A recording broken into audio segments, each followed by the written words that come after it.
The young man opens his eyes and looks around in surprise, not understanding where he has ended up. The place looks like heaven, but he cannot understand why he is here and what has happened to him. The guy clearly remembers that not long ago he was sitting at home, enjoying a Sunday showing of his favorite cartoon series.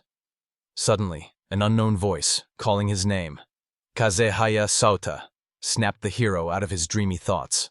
The young man looks around in confusion and sees a girl with long golden hair in front of him.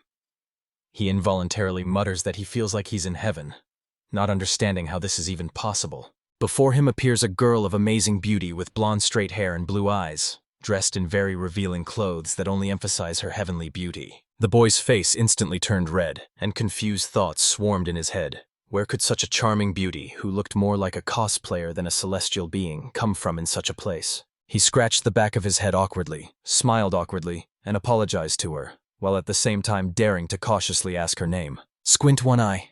The girl asked lightly if he had really come here just to talk. She answered his question by stating that yes, he was indeed in heaven right now. After a careful decision from above, it was decreed that Kasai Haisu should be sent to a completely different world, with no right of refusal. The protagonist was speechless, unable to utter a single word. In contrast, the girl seemed quite pleased with his confusion, although she didn't ask any questions. Touching her chest with her hand, she introduced herself as the goddess of beauty named Aphrodite. It was she who would send the young man to the new world, but first she had to give him important instructions. The guy raised his hand, asking for a moment, and hesitantly admitted that he didn't understand a single word she said, getting lost in what she was saying. Sighing, the girl spread her arms wide and said that everything would be okay, because her task was to save worthless people like him from a miserable death in the new world. She pointed a finger sharply at the boy, and loudly ordered him to stop staring at her and listen carefully.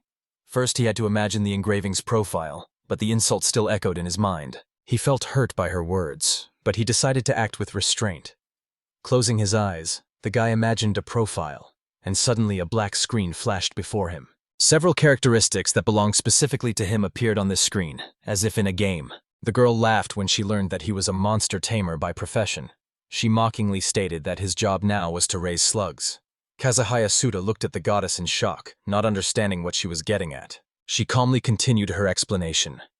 The hero will be sent to a world called Atogate, where the heavens determine everyone's destiny and life path from birth. But of all the possible paths, the profession of monster tamer was considered the most pointless and completely worthless. The goddess added that this path was perfect for him, as in his past life he was just a nerd who played games and watched anime.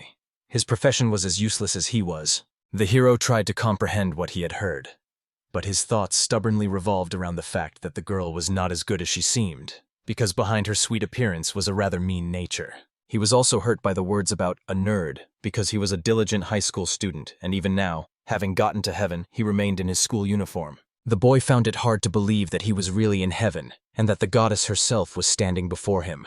His gaze fell again on the engraving profile, which displayed his abilities. He was particularly interested in the skill called bullet capsule. Just thinking about it was enough for another window to open before my eyes. He realized that he could simply focus on the question and the panel would reveal the details. A new window explained that the bullet capsule allowed him to capture monsters and use them for his own purposes. The guy started thinking about how to get this capsule. Remembering that the profile had opened thanks to concentration, he decided to repeat this technique. Suddenly, a spherical object with protrusions appeared in the air before him.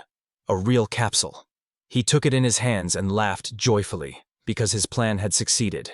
Aphrodite clarified that the bullet capsule is a basic tool for a monster tamer. If you hit a monster directly with it, you have a chance to possess it. Leaning closer, the girl announced that it was time to send him to a new world. But the young man asked to wait, because he wanted to conduct an experiment. She agreed, and suddenly he pulled out his sword, swung it, and declared that the goddess was to blame for everything. And suddenly the guy threw a capsule bullet right at the girl. She opened her eyes wide in surprise, and the next moment the sphere hit her right in the head, making her flinch. The girl grabbed the capsule and shouted indignantly that this thing only works on monsters, so she doesn't understand why the young man dared to throw it at her. But suddenly, the sphere in her hands began to emit a bright light that blinded even the boy standing opposite. And suddenly, a glow pulled the goddess's body inside the sphere, as if some invisible force was absorbing her. With a desperate cry, the girl disappeared, and the capsule smoothly flew straight into the hands of the protagonist. When he looked inside, he saw a tiny Aphrodite the size of a pencil eraser.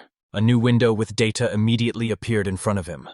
All the indicators of the captured creature were extremely high, and the boy realized that there really was a goddess inside. The goddess was furiously beating her fists against the walls of the capsule and screaming that this situation was not funny at all. She begged to be released, because this was a real crime against the gods. The young man scratched his head and admitted embarrassedly that he just couldn't resist and wanted to try. He doesn't know what to do next, and the little goddess in his lap is crying and politely begging to be let go. To be honest, the hero, looking up at the clouds, still didn't understand what was happening and where exactly he was. But whatever happens, the goddess is with him now.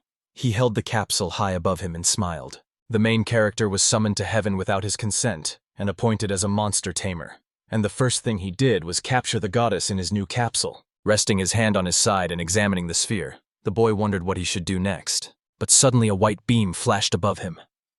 The young man was scared because he didn't understand what was happening, and everything around him began to disappear. When he opened his eyes, he found himself in a strange place. The sky was shining with a blue sun, and the flowers around him had eerie eyes right in the middle of their petals. The boy realized that this was definitely not a dream. He had truly found himself in another world, and now he had to act. A path stretched before him, which would sooner or later lead to the city. He decided to go there, but suddenly, ahead of him, he noticed a creature that looked like a little man. Looking closely, the young man realized that it was a monster disguised as a man, a real goblin. The hero wondered whether it was worth attacking him now and what was the best way to do it. As in most games, the first enemy is always a goblin, so this is a great chance to test out the new world's combat system. However, the boy remembered that monster tamers usually don't fight alone. Their strength lies elsewhere. He looked into the capsule and saw Aphrodite there. She whispered through her tears how she could have ended up in such a humiliating situation. The hero was convinced that the girl had not disappeared anywhere. The boy decided to try to summon the goddess. He thought he needed to concentrate, as he had done before, and called upon Aphrodite. The sphere shone, and from it the goddess herself appeared, shining before him in full growth. Stammering, the hero smiled guiltily and greeted the girl, rejoicing at their new meeting. The goddess opened her eyes and realized she was outside. At first she cried with relief, but her tears quickly turned to anger at the boy. She lashed out at him and accused him, on behalf of all the saints, of imprisoning the goddess in a capsule. The guy just smiled guiltily and apologized, saying she had angered him a little. The girl began to threaten him, her words ringing with anger and indignation. But the boy suddenly asked her to be quiet, not to scream, because the monster might hear. She looked around in surprise and noticed a goblin who was only chasing a fluffy rabbit. Suda repeated her words and asked if she could handle him. The goddess proudly replied that it would be easy, because she was a goddess herself. The boy asks if Aphrodite can drive the goblin away. The girl sighs and says that there is no other way out, but after everything she will demand an explanation from him for this absurd situation. She approaches the monster from behind, solemnly raises her hand and contemptuously calls the goblin a pitiful monster, unworthy even of her attention. Aphrodite proudly announces that before him is the true goddess of beauty, in whose name a heavenly punishment will be carried out, which he will not escape. Suta watches her eagerly, expecting a miracle, because he is facing a goddess, so he imagines how powerful her power must be. The goddess solemnly calls upon the divine wind, hoping to crush the enemy in an instant. Suta adds that it would be a good idea to smear this goblin on the ground so that he won't crawl around here anymore. But nothing happens. The young man is stunned to realize that something has gone completely wrong. Aphrodite tries to summon the divine wind several more times, but to no avail. Not a single drop of power appears. Meanwhile, the goblin, without waiting, rushes into the attack, forcing them to retreat. The goddess tries to escape, but the monster grabs her by the hem of her clothes. She falls and in despair calls out to Suta to save her immediately. The boy realizes that he has been given a completely useless goddess, whom he must help. He could not even imagine that a deity could beg a mortal for help. Her words pop into my head about monster tamers being only good for training slugs. But there's no other way. He has nothing to lose. Gathering his strength, he runs up and kicks the goblin right in the face with all his might. The goblin was instantly knocked unconscious by the blow. Suta looked at him in surprise and thought that the victory had turned out to be too easy. Yet that was how he had saved the goddess. While the goblin lay unconscious, the young man held the capsule in his hands, and Aphrodite looked confused and did not understand how she could have gotten into such a mess. Suta looked at her and jokingly advised her not to lose heart, addressing her briefly as Afro. The girl got angry, attacked him, and shouted that she was not Afro at all. Suta apologized embarrassedly. She winked and said that if she was going to shorten her name, it would be better to call her D. Although she was against such familiarity, it was still better than Afro. Changing the subject, Suta wondered why the goddess couldn't handle even a simple goblin. The girl scratched her cheek awkwardly and admitted that she had completely forgotten. The powers of the gods only work in heaven, and here they are powerless. She added that her magic burns everything alive to ashes, and if they were in heaven, he would see it for himself. Suta thought that goblins were indeed dangerous enemies. Aphrodite then asked him if he had figured out his abilities yet and advised him to review his own profile. Looking back at the characteristics, she noted that everything had decreased except for the vitality indicator, and she assumed that the reason lay in his divine gift. The young man looked at the profile and saw the highlighted gift Absolute Domination. Then he wondered how a divine gift was different from an ordinary skill. The girl explained that skills are acquired through training and experience, while divine gifts are bestowed at birth. However, they are not always given from the beginning of life.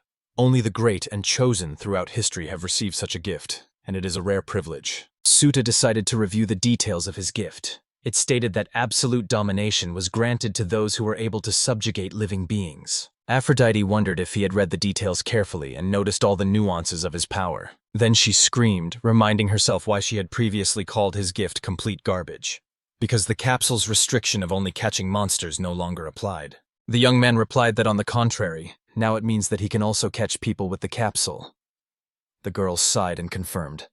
That's right, because the goddess was also trapped. The young man looks at his palm and thinks that there was a mistake when he was given the abilities. There is no other explanation. In other words, now he is a tamer not only of monsters, but also of people. Suddenly, Aphrodite shuddered and urgently asked Suto to look at her profile, because strange changes were starting to occur there. All of the hero's characteristics suddenly soared to unprecedented heights, surpassing his wildest expectations. The young man turned to the goddess and asked in surprise, "What kind of goblin could give so much experience?" The girl screamed and shouted that it was simply impossible. Suta concentrated and seriously assumed that all this had happened because of Aphrodite. The goddess opened her eyes in shock. She rested her hands on her hips and declared that his level was her merit, because he had captured the goddess of beauty herself in a capsule. That was why he had gained so much experience. Suta noticed her smug smile. She continued that his unprecedented achievements were, in essence, her secret patronage. And at this rate, they would be able to return to their own worlds quickly. The young man looked at her in surprise and asked what she meant. The goddess suddenly realized that she had completely forgotten to explain everything to him. She told him that Suto had been summoned here to save the world. Hearing this, the boy was shocked. According to the prophecy, a powerful demon will soon be reborn, and until Suta destroys it, he will not be able to return home. It was for this reason that the goddess of beauty, Aphrodite, called the boy to another world. The hero stood bewildered, not understanding why he was only finding out about this now, after everything that had already happened. He put his hand to his face and asked if the demon was still gone. Aphrodite replied that it was, but the problem was that sooner or later it would reappear. Therefore, the gods decided to prepare in advance. They called people from Earth and made them heroes so that they could meet the demon. Suta realized that he was not the only one. He asked if, after destroying the demon, he would really return to Earth and lose his powers. The goddess denied it, explaining that the abilities remained forever, because the gods did not take away their gifts. Suta realized that he could take all the creatures trapped in the capsule with him to Earth. Aphrodite confirmed this but warned that the gods would be watching his actions closely. The hero looked at his palm, clenched it into a fist, and confidently declared that now he understood everything and knew what he would do in this world. Aphrodite began to glow and asked if he was really so determined to destroy the powerful demon. The boy replied that he was not. The goddess was surprised and asked if he was one of those who did not want to return home. Suta calmly said that, of course, he did. But his real goal here was to use domination to gather as many beautiful girls as possible and take them to Earth. He solemnly pushed the capsule forward. The goddess froze in shock at such a statement. The young man explained that a group of charming girls is an incomparable, lofty, and unattainable dream that floats in the sweet ethers of male fantasies. For this, he is willing to live without anime, games, or even air conditioning. He has declared that he will defeat the demon, but first he will assemble the perfect team of beauties. Aphrodite jumped up and shouted that in the name of all the saints she would not allow this, because she was a goddess and could no longer remain silent. Suta asked with a smile if she was sure. He declared that he would not kill the demon until he had assembled the best team of girls. And if he did not do so, Aphrodite would not be able to return to her heaven. He also slyly asked the goddess if she even wanted to return. That's why he suggested a deal. The girl closed her eyes tightly and said that she had no other choice. and although she didn't like it, she would help him pick up the girls. The hero was delighted and exclaimed that he knew she would agree. They shook hands, and from that moment on, Suta and the goddess began a plan that was called the Foreign Girl Team. Walking along the path, Suta thanked Aphrodite, because thanks to her as a goddess, he would gain a lot of experience. At the same time, he wondered why all the indicators, except intelligence, had not increased as much as he would have liked. Aphrodite replied that there was nothing she could do, as Tamers always had low stats. Suta was surprised and realized that the problem lay within the class itself. Suddenly, he noticed that a new skill had appeared among his skills. Piercing Eye, which was activated after increasing his level and reaching an intelligence of over 2,000. Unexpectedly, the goddess began to loudly call his name, pointing with her hand to the bushes, from where another goblin emerged. The boy looked at the small creature and realized that it was time to test his piercing eye in action. A panel with all the monster's parameters instantly appeared in front of him. Suta thought about how convenient it was, while Aphrodite demanded that he deal with the goblin immediately. Holding the capsule, the boy wondered if he would get less experience if he didn't kill the monster, but caught it. The goddess shouted that the reward would be the same. The boy smiled and agreed to begin. Time passed, and 18 goblins were already sitting in his capsule, who even managed to light a fire inside. However, even with such loot, a new level did not open. The goblins turned out to be not very valuable. Aphrodite complained of fatigue, and Suta marveled at the miracle of the capsule. It seemed tiny from the outside, but inside it held so many monsters. The boy looked closer and made sure that there was enough space. He asked the goddess if there was a limit to the number of creatures she could subjugate. She replied that of course there was. She clarified that at first you can only tame one monster, and every 10 levels you can add another one. The boy counted and realized that he could currently hold 56 creatures. They moved on. Suta imagined himself on a throne amidst an army of goblins. He couldn't understand how this was allowed, since his skill was only a step away from being a cheat. Come to think of it, now any battle would become easy, because even as a weak tamer, he was able to knock down the goblin with one blow. It turns out that he is already one of the strongest warriors in this clearing, although formally he should be a weakling. Breaking away from his thoughts, he asked another question. Did the tamed goblins even love him? After all, he beat them and then took them into the capsule. The goddess replied that there was no need to worry. No creature trapped in his capsule would be able to disobey or betray him. Suta looked at Aphrodite and felt that even for him it was too cruel. If all this is true, then it turns out that he can mock even the goddess as he pleases, and she will be powerless. He coughed, pushed those thoughts aside, and said he wanted to conduct a little experiment. The boy asked the girl to spin in place. She indignantly replied that the great goddess would not obey such orders. But her body suddenly started to spin, as if someone was forcing it.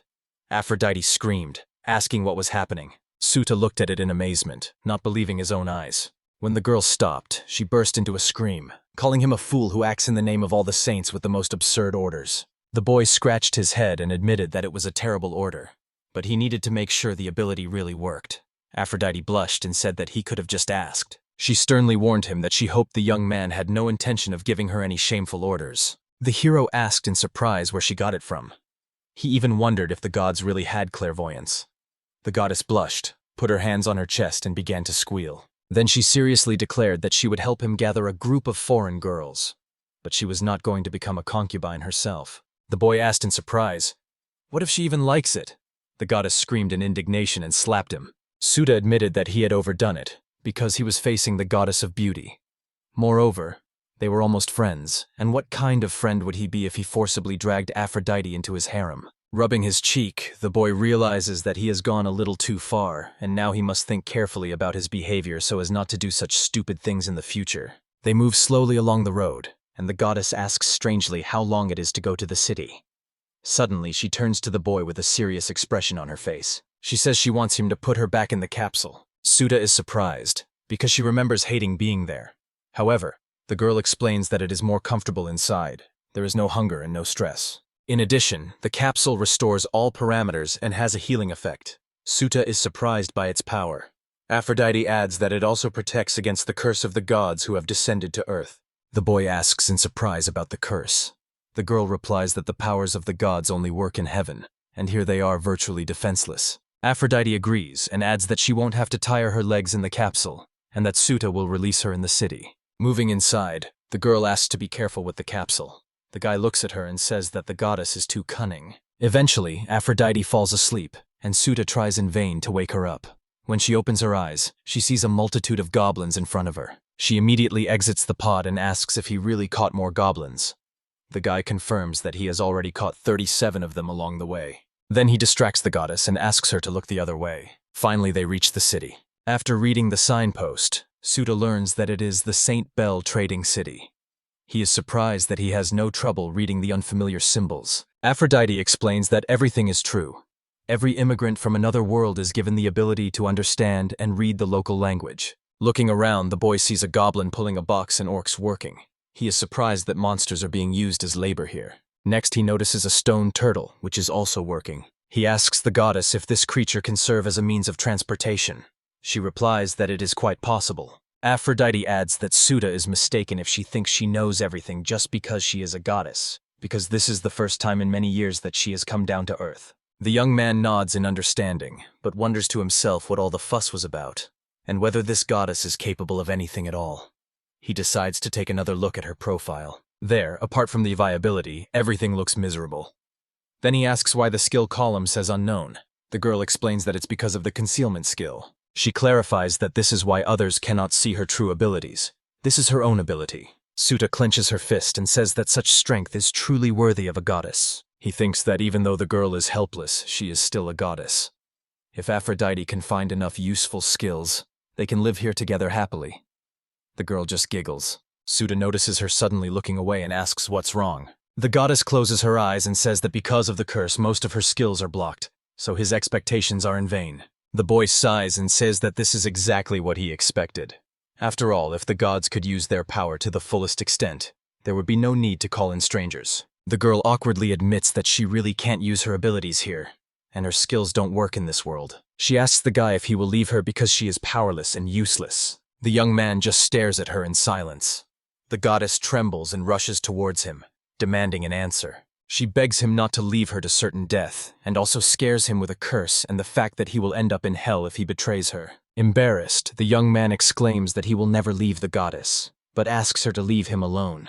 He realizes that now he must take care not only of himself, but also of Aphrodite. The first thing to do is to find a job, because money is needed for food, shelter, clothing, and strength. So Suta realizes that he needs to go to one very important place. He says that if you need a job in another world, you should look for it in the Adventurers Guild. Life was bustling inside the guild. Everyone was whispering and looking in one direction, at the strange couple who had just entered the building. It was Aphrodite and Suta. The girl clung to the boy, and he didn't understand why she was doing it.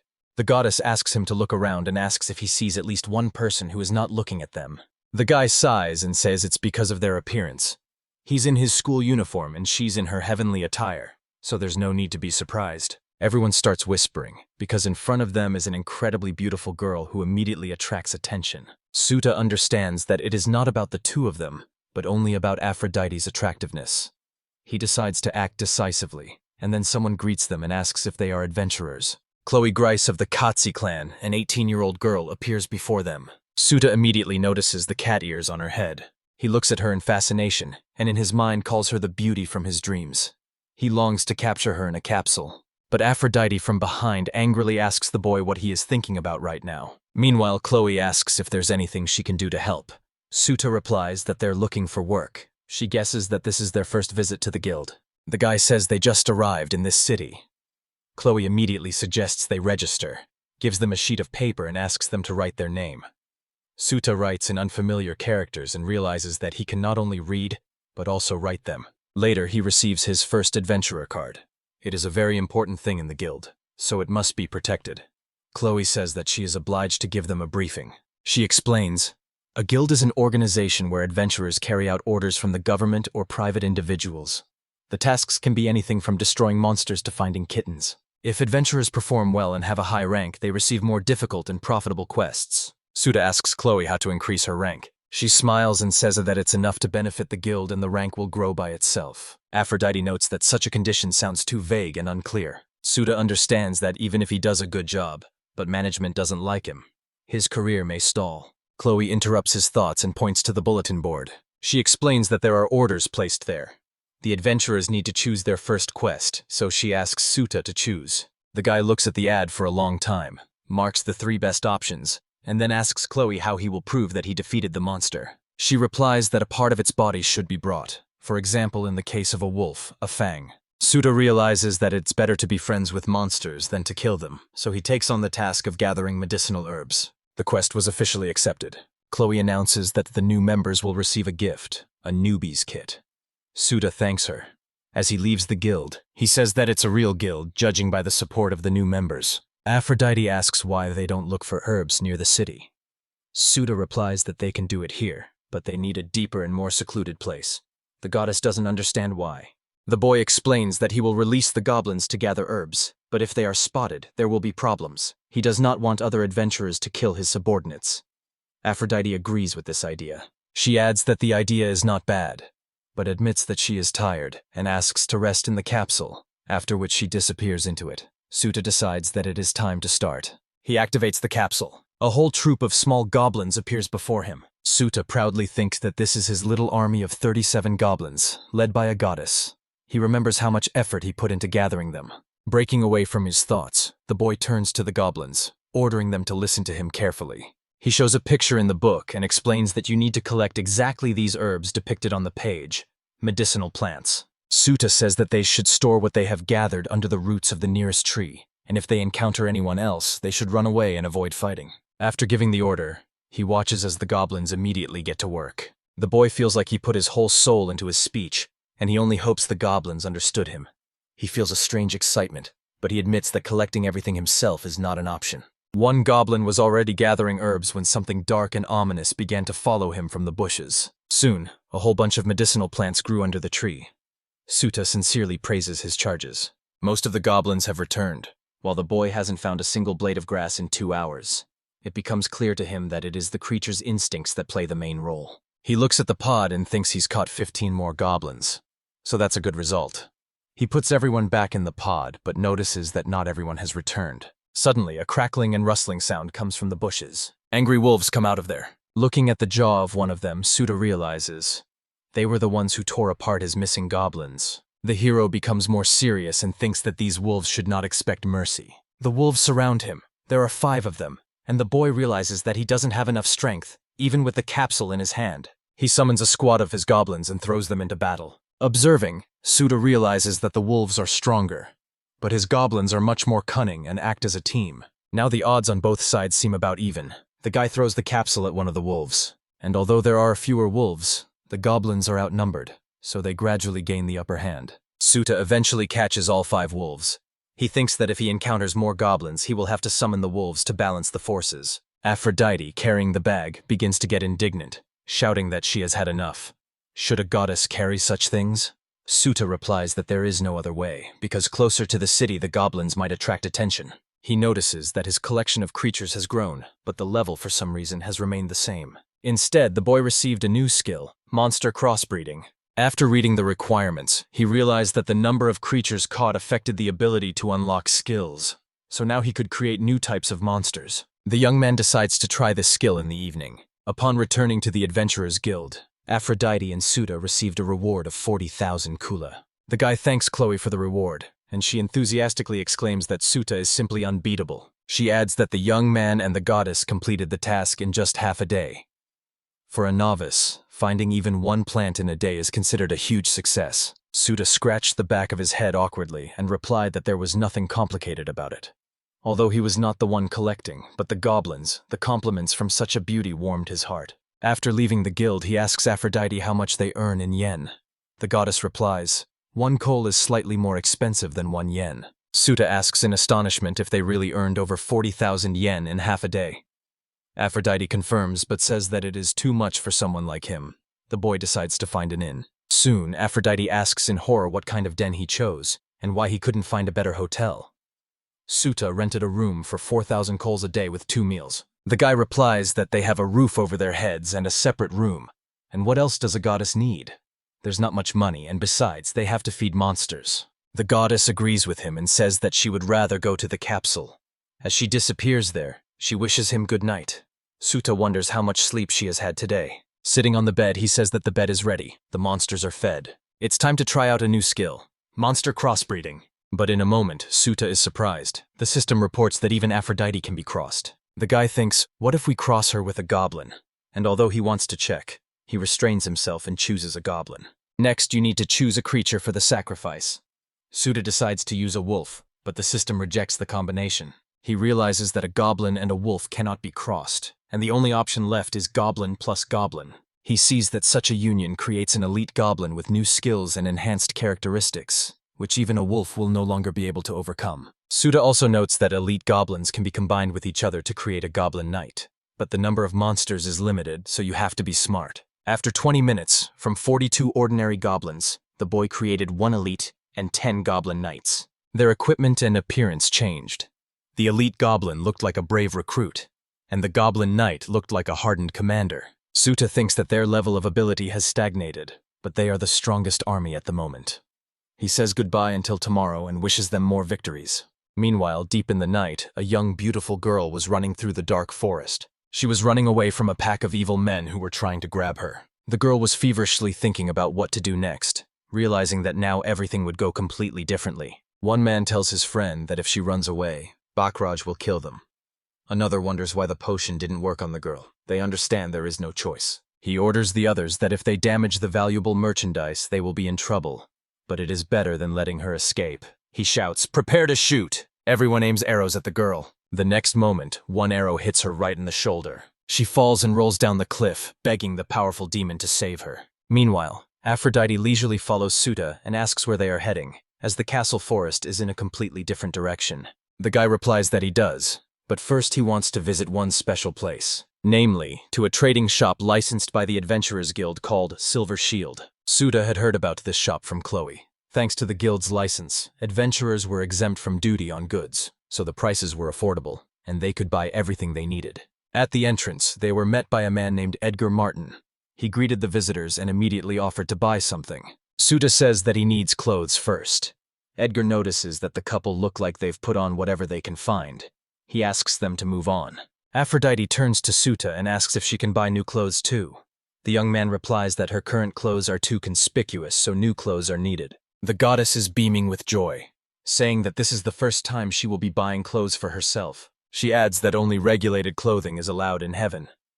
Suta doesn't quite understand, but looking at the happy Aphrodite, he thinks that even here she is behaving like an ordinary girl. Their conversation is interrupted by Edgar, who takes them to the equipment department. He shows the F-rank adventurer uniform and says that these are the things he can recommend to both of them. Suta sees the great price and says he likes it, noting the different designs for men and women. He asks if Aphrodite likes the clothes, but he frowns and says that this is garbage for the common people. She shows off the Class E dancing witch costume and says that's what she wants. Suta sweats because the costume is too revealing and costs 10 times more. He shouts that they buy things to not stand out, not to attract attention. The goddess says that as a goddess of beauty, she cannot compromise on her appearance. Suta realizes that the only way out is to compliment her. He says that Aphrodite is so charming that any clothes only emphasize her beauty. Looking at her, he sees how the girl has disappeared. She covers her face with her hands and repeats his words about how beautiful she is. Suta doesn't understand why she's so embarrassed, because beauties should be used to compliments. Aphrodite turns away and says that she wasn't ashamed at all. She just didn't expect such words from Suta, so they sounded strange and even a little scary. She clarifies that the relationship between gods and humans is tenuous, so she has never heard anything like this from men. Suta is surprised. After all, she is a goddess of beauty, so she should be constantly showered with compliments. The girl sighs and says there's nothing she can do, and since he insists so much, she's ready to compromise. Later, after trying on the clothes, Aphrodite asks if they look too plain. The guy says that this outfit suits her very well. Aphrodite looks at him and replies that he looks good too. She feels like she's finally starting to come to terms with the new world. Suta also notes that the clothes are surprisingly comfortable, cheap and good quality. He tells Dee to leave the package and head to the castle forest. Aphrodite replies that she will help too. In the forest, Suta addresses the goblins. The task is the same as yesterday, to collect medicinal herbs. He thinks that there are fewer of them because of the interbreeding, but now the wolves won't eat them. Then he turns to Aphrodite and suggests that she also look for herbs. Soon she calls out to him. The boy turns around and sees her sitting on the ground. The girl says she is tired and wants to rest. Suta understands. The goddess's laziness has made itself felt again. He says they've only just started, but if Dee gets too tired she can go back to the pod. She looks away and says she doesn't see any medicinal herbs. But suddenly she notices something dripping from above. Aphrodite starts shouting for Suda to look at the tree. The boy looks up and sees a girl on a branch with an arrow sticking out of her shoulder. Suda tries to figure out how this girl ended up in the tree. Looking up, he decides that she fell off a cliff and needs rescuing anyway. He realizes that the goblins haven't returned from their mission yet, so he'll have to climb alone. The boy starts climbing, and Aphrodite encourages him from below. As he lowered the wounded girl to the ground, Suda realized that it had not been easy. Examining her, he noticed a serious wound on her shoulder and an arrow sticking out of it. He carefully places it on the ground and activates the piercing eye skill. Thanks to this ability, he learns that the girl's name is Caroline Barton. She is 372 years old, and she is in a state of exhaustion. The guy wonders why such a beauty is wearing the uniform of a maid. Seeing her age, he is horrified as the girl looks less than 20. Aphrodite leans in and says that she is a demon vampire. Demons were the name given to those who had allied themselves with a powerful demon lord 300 years ago. They had conquered humans, and even the gods felt threatened. Suta is surprised and asks how this demon ended up in the forest. Aphrodite explains. After that demon's death, all the others lost their power and have been hiding from people ever since. Looking at the girl, Aphrodite sadly says that she is seriously injured and will die in less than an hour if nothing is done. Suta cries out in despair, asking why she cannot be saved by Aphrodite's divine power. She replies that it is impossible. Once she could heal with magic, but now she has completely lost her power. However, there is one way to save the girl. The capsule has the ability to restore health. Aphrodite has already mentioned this before. Usually, monster tamers are unable to subdue vampires, but thanks to absolute domination, Suda can save her life. Now the decision is entirely his. It depends on him whether this girl lives or dies. The guy looks at the spherical capsule and realizes that the choice is really difficult. Taking the life of a stranger is not a pleasant feeling, but there is no other way out, and he touches the capsule to the girl. The sphere begins to glow with a bright light. A moment later, the name Caroline appears on the profile. Finally, for the first time since he got here, the hero's level increases. Although the experience from vampires is not much. He looks at the capsule and wonders who this girl really is and what happened to her. To be honest, he hasn't quite figured it out yet. But he knows one thing for sure. He caught a surprisingly cute vampire. 3 hours later, the boy examines the tree and sees a whole mountain of medicinal herbs. He notes that the goblins have gathered much more this time. However, although they are not tired, their pace has clearly slowed. Suta understands. Almost all the herbs in this forest have already been collected. He decides to finish the job and thank the goblins, ordering them to return to the capsule. He is distracted by Aphrodite, who declares that it is her turn now. She mockingly says that Suta is worthless without her. The boy looks at her in surprise. She rests her hands on her hips and says, if he bows down to her, then maybe today she will help him carry the prey. Suta thinks with irritation that even with Aphrodite they won't be able to carry that many herbs. And if they leave it to the goblins, they will definitely be noticed in the city. The goddess loudly declares that he should call her the most beautiful lady Aphrodite, whose beauty even eclipses the sun, and beat his forehead against the ground. Here Suta suddenly understands. Absolute domination allows one to subjugate any living beings, and therefore natural objects. He decides to try using the capsule. Aphrodite is surprised and doesn't understand what he's up to. At that moment, the herbs begin to glow and disappear into the capsule. Suta was happy because he had succeeded in accomplishing his plan. He realized that he seemed to have no limits at all. Aphrodite watched in panic. She says he got it right, that's why she teased him so much. The guy replies that such a sweet and kind girl can't say dirty things. Dee confirms, he's growing up right before her eyes. The young man adds that as he grows older, the goddess has less and less work to do, so it's time to say goodbye. Aphrodite rushes at him, begging for forgiveness for going too far, and reminds him that she sincerely helped him. She asks him not to abandon her. Later, at the Adventurers Guild, Chloe places a huge bag in front of them and says that their reward for today is 64,000 cool. She calls Suta a true miracle, and everyone present looks at him and Aphrodite. Everyone is whispering about who this newbie is. Some remember him as a guy who just registered yesterday with a beauty and also wearing strange clothes. The young man thinks they really have attracted too much attention. There are almost no medicinal herbs left in the forest, so tomorrow they should take another quest. On the way to the inn, Suta and Aphrodite are stopped by a little girl who offers them delicious apples. Suta pretends to be 7 years old and thinks that even such little ones have to work. Aphrodite says she wants to eat and offers to buy an apple. Suta kneels down and orders 10 at once. Upon receiving the bag, they sincerely thank the child. On the way home, Suta and Aphrodite enjoy apples.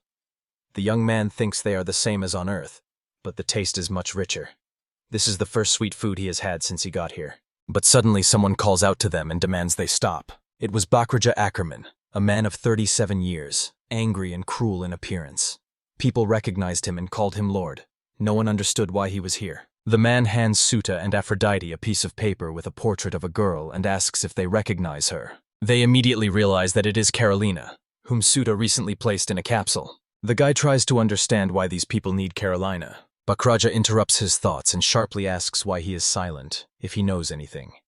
Suta replies that he has no idea who this girl is or why they are interested in her. One of Bakraji's henchmen is outraged by the boy's tone and says that he dare not speak to his master like that. He explains that Bakraja Ackerman is the fourth largest slave trader in St. Bell. Suta replies that he understands now, although in reality he doesn't understand anything.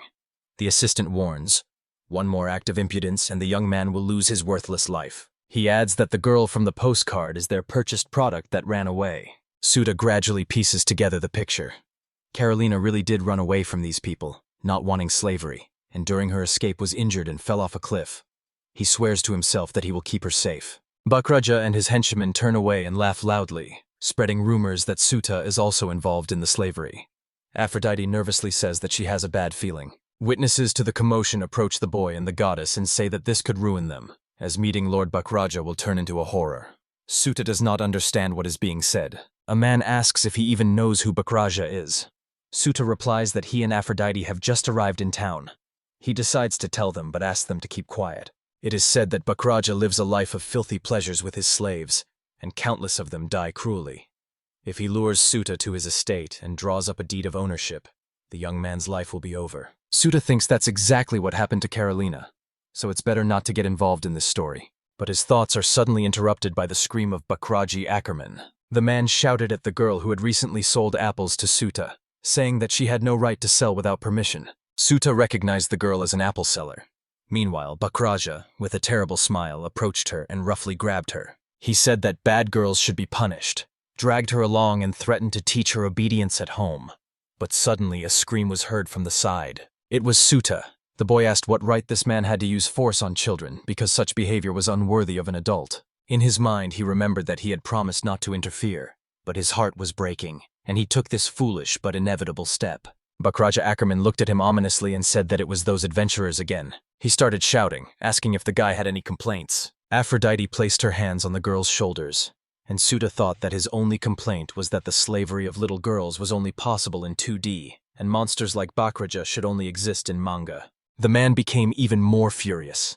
How dare he remain silent and not answer? He drew his sword, and Aphrodite screamed the boy's name in despair. Bakraja drew his blade and, wishing for Suta's death, rushed straight at him. The situation became critical. The man rushed at the boy. Aphrodite closed her eyes in horror and hugged the girl tightly. Panic gripped everyone around.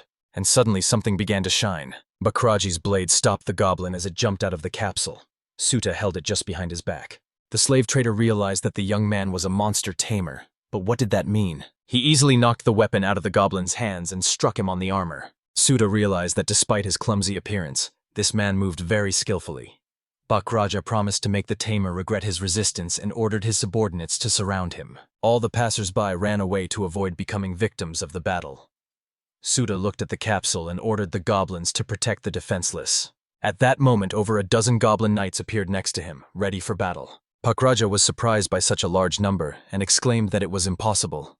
But Suta had already given the order. The enemy was frightened, so the time had come to attack. The people were surprised to see that the goblins were holding wooden weapons. Suta thought that this was a future formidable army, because they had dealt with their opponents so easily. After a while, all the enemies were defeated, but suddenly Bakraji Ackerman's scream was heard from behind. He managed to grab Aphrodite and the girl, then shouted that he was giving Suta a choice. Either the army retreats and he submits, or this little girl suffers pain. The girl, in tears, called Suta her brother. Bakraja wondered why the boy was silent. Suta replied that he understood everything, and the first thing he did was to gather the monsters. Then he threw the capsule directly at Bakraj. The man caught it and looked at the strange thing in surprise. But Suta was already smiling ominously, declaring that he had been caught. Suddenly the sphere glowed, and Bakraja with it. He was frightened, not understanding what was happening and what kind of light was absorbing his body. Suta lifted the capsule and looked inside. There was a miniature Bakraja Ackerman. He begged to be let out, but the young man said that was how he should be. The boy addressed him as uncle and ordered him to sleep, not to wake up until he said so. And although the slaver did not hear the words, his body instantly fell asleep. Looking back, Suta thought that this was a very unusual turn, and the townspeople must have fled long ago. He approached the girl and asked if she was okay. She said she was and thanked him, squeezing his hand tightly. Suta said goodbye to her, happy that all was well. But he was again seized by anxiety. Absolute submission was a dangerous weapon, and its use thoughtlessly could disrupt the harmony of the universe. The young man's thoughts were interrupted by the goddess Aphrodite. She blushed awkwardly and admitted that she didn't want to say it out loud, but Suta should know. He was very kind today. The boy was confused and could not believe his ears, because Aphrodite seemed incapable of such flattery. The goddess was embarrassed and quickly walked forward. Suta laughed, agreeing with her, and added that they should look for a hotel. Eventually, they found an inn. Thanks to the goblins, the earnings were more than Suta had expected. So they took a room that was almost twice as expensive as yesterday's, because the boy really wanted to take a bath. In addition, he captured 18 more goblins and refined them, enhancing his own fighting power. This can be considered a remarkable result. However, not everything is so good. The capsule healed the wounds of the demoness Carolina Barton, but she still has not regained consciousness. Suddenly the girl let out a strange moan. Suta realized she was waking up. She opened her eyes and muttered something about a powerful demon. Suta was confused and decided that the girl must have confused him with someone else. Finally, Carolina came to her senses, jumped out of bed, and began to apologize, saying that she had no right to say such things. She looked around and asked where they were. Suta explained that they were at the inn in the town of St. Bell, and that they had found her injured in the woods and brought her here. Carolina said she remembered everything vaguely, but she remembered hanging from a tree. She asked if he was the one who saved her. Hearing the confirmation, she wanted to thank him, but the guy waved it away, saying it was not worth it. She spoke again and introduced herself. Caroline Barton, but if he wanted, he could call her Carly. Only close friends were allowed to do that. Then the girl asked his name. The boy replied, Kazahaya Suta. She bowed her head and called him Lord, saying she wanted to express her gratitude for his consent. Suta didn't understand why she was so insistent on being thanked. The girl apologized for her boldness. She explained, she was brought here as a slave. Humanity had grown stronger, cast out the demons, and now those caught were sold to the nobility. She had nowhere to go. Then she exclaimed that if Suta did not mind, she wanted to join him and asked permission to go with him on his journey. The guy said it wasn't necessary, but suggested taking her as a maid. Carolina replied that any role would suit her. She admitted that she talks too much, but she is confident in her fighting skills. If Suta allows it, she will be useful to him and Aphrodite, and will also help her earn money. The guy looked at Carolina's characteristics and saw that her words were confirmed. High parameters and possession of fire, wind, water, darkness magic, and an average level of light. Besides, if she is left alone, she will get into trouble again. So Suta agrees that there is no reason to refuse. The girl accepts him as her master. Suta was surprised to hear her call him master. The girl explained that he had saved her, so from now on she belonged to him. The guy blushed and replied that it wasn't surprising at all. He thought he was lucky. Carolina herself had called him a master, and he wouldn't even have to pay. Then Caroline again addressed him as Lord and said that if he wanted something from her, he only had to order it and she would do it. The young man asked if she was really ready for anything. The girl came closer and said that since he saved her life, her soul belonged to him. She begged him to let her crumble to dust for his sake. Suta thought this was the perfect opportunity. A maid with silver hair and brown eyes, ready for anything. These thoughts made his heart pound wildly. But suddenly Aphrodite came into the room in a simple robe. Smiling, she said that she had vacated the bathroom. Suta shouted, asking why she appeared in such ordinary clothes. Aphrodite looked at Carolina and asked if she had woken up yet. The latter, sitting on the bed, was horrified and screamed that the goddess had forgotten herself and had shown herself here. Suta asked Carolina how she knew that Aphrodite was a goddess. The girl replied that gods and demons are two sides of the same whole. They are created by opposites, so she can feel her essence. Suta thought that sounded plausible. He also remembered how Aphrodite, upon seeing Carly, had immediately called her a demon without a doubt. Then he decided to officially introduce them. He said that the girl's name was Aphrodite. Hearing the name, Carly screamed in horror and began to repeat it. She asks in fear how one of the 12 Olympian gods ended up on Earth, and if Aphrodite is a high-ranking sky goddess. Aphrodite put her hands on her hips and proudly replied that Carly had said everything correctly. Suta was surprised. Her name was often heard in video games, but he didn't think she was really famous in this world. The boy also realized that he now had both a goddess and a demoness at his side, two incompatible forces. But first, he confesses to Carly that he has recruited her to join the squad to fight a powerful demon. After listening, the girl concludes, Suta and the goddess are traveling to destroy the demon. She says she understands everything and will do everything she can to help her master. Suta thanks her. Then Carly changed the subject, apologized, and asked permission to use the shower. Suta allowed her, but Aphrodite warned her that the hot water had not yet been turned on. As she entered the bathroom, Carly thought she had met a strange person. She had recently heard a prophecy about a hero from another world, but it had not been about protecting the goddess. When she opened the water, she thought that only one being in the world had such power, and that was the great and cruel demon, Lord Ibris. With his power to subdue demon kings, he ruthlessly established dominance in this world.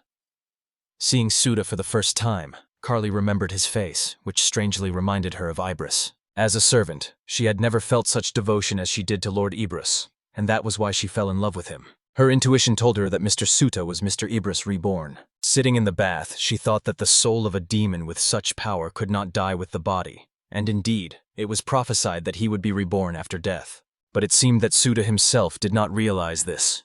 If the prophecy was true, he would soon gain the power of a powerful demon. Carly had no doubt that he would once again become the master of Atagita. Giggling mischievously, she didn't understand why she was so worried, because she had no right to feel that way. She whispered that the day would come when she could serve the essence as she had dreamed. The next morning, Suta stood in front of the Adventurers Guild, holding the capsule and thinking that with so many subordinates, he needed to make more money. Bakraja Ackerman was still in his hands, and Carolina would live in the capsule for the time being. It would be safer for her. Upon entering the guild building, Suta realized that they had already collected almost all of the medicinal herbs, so it was time to look for new tasks. He overheard the adventurers talking about new quests being added to the board.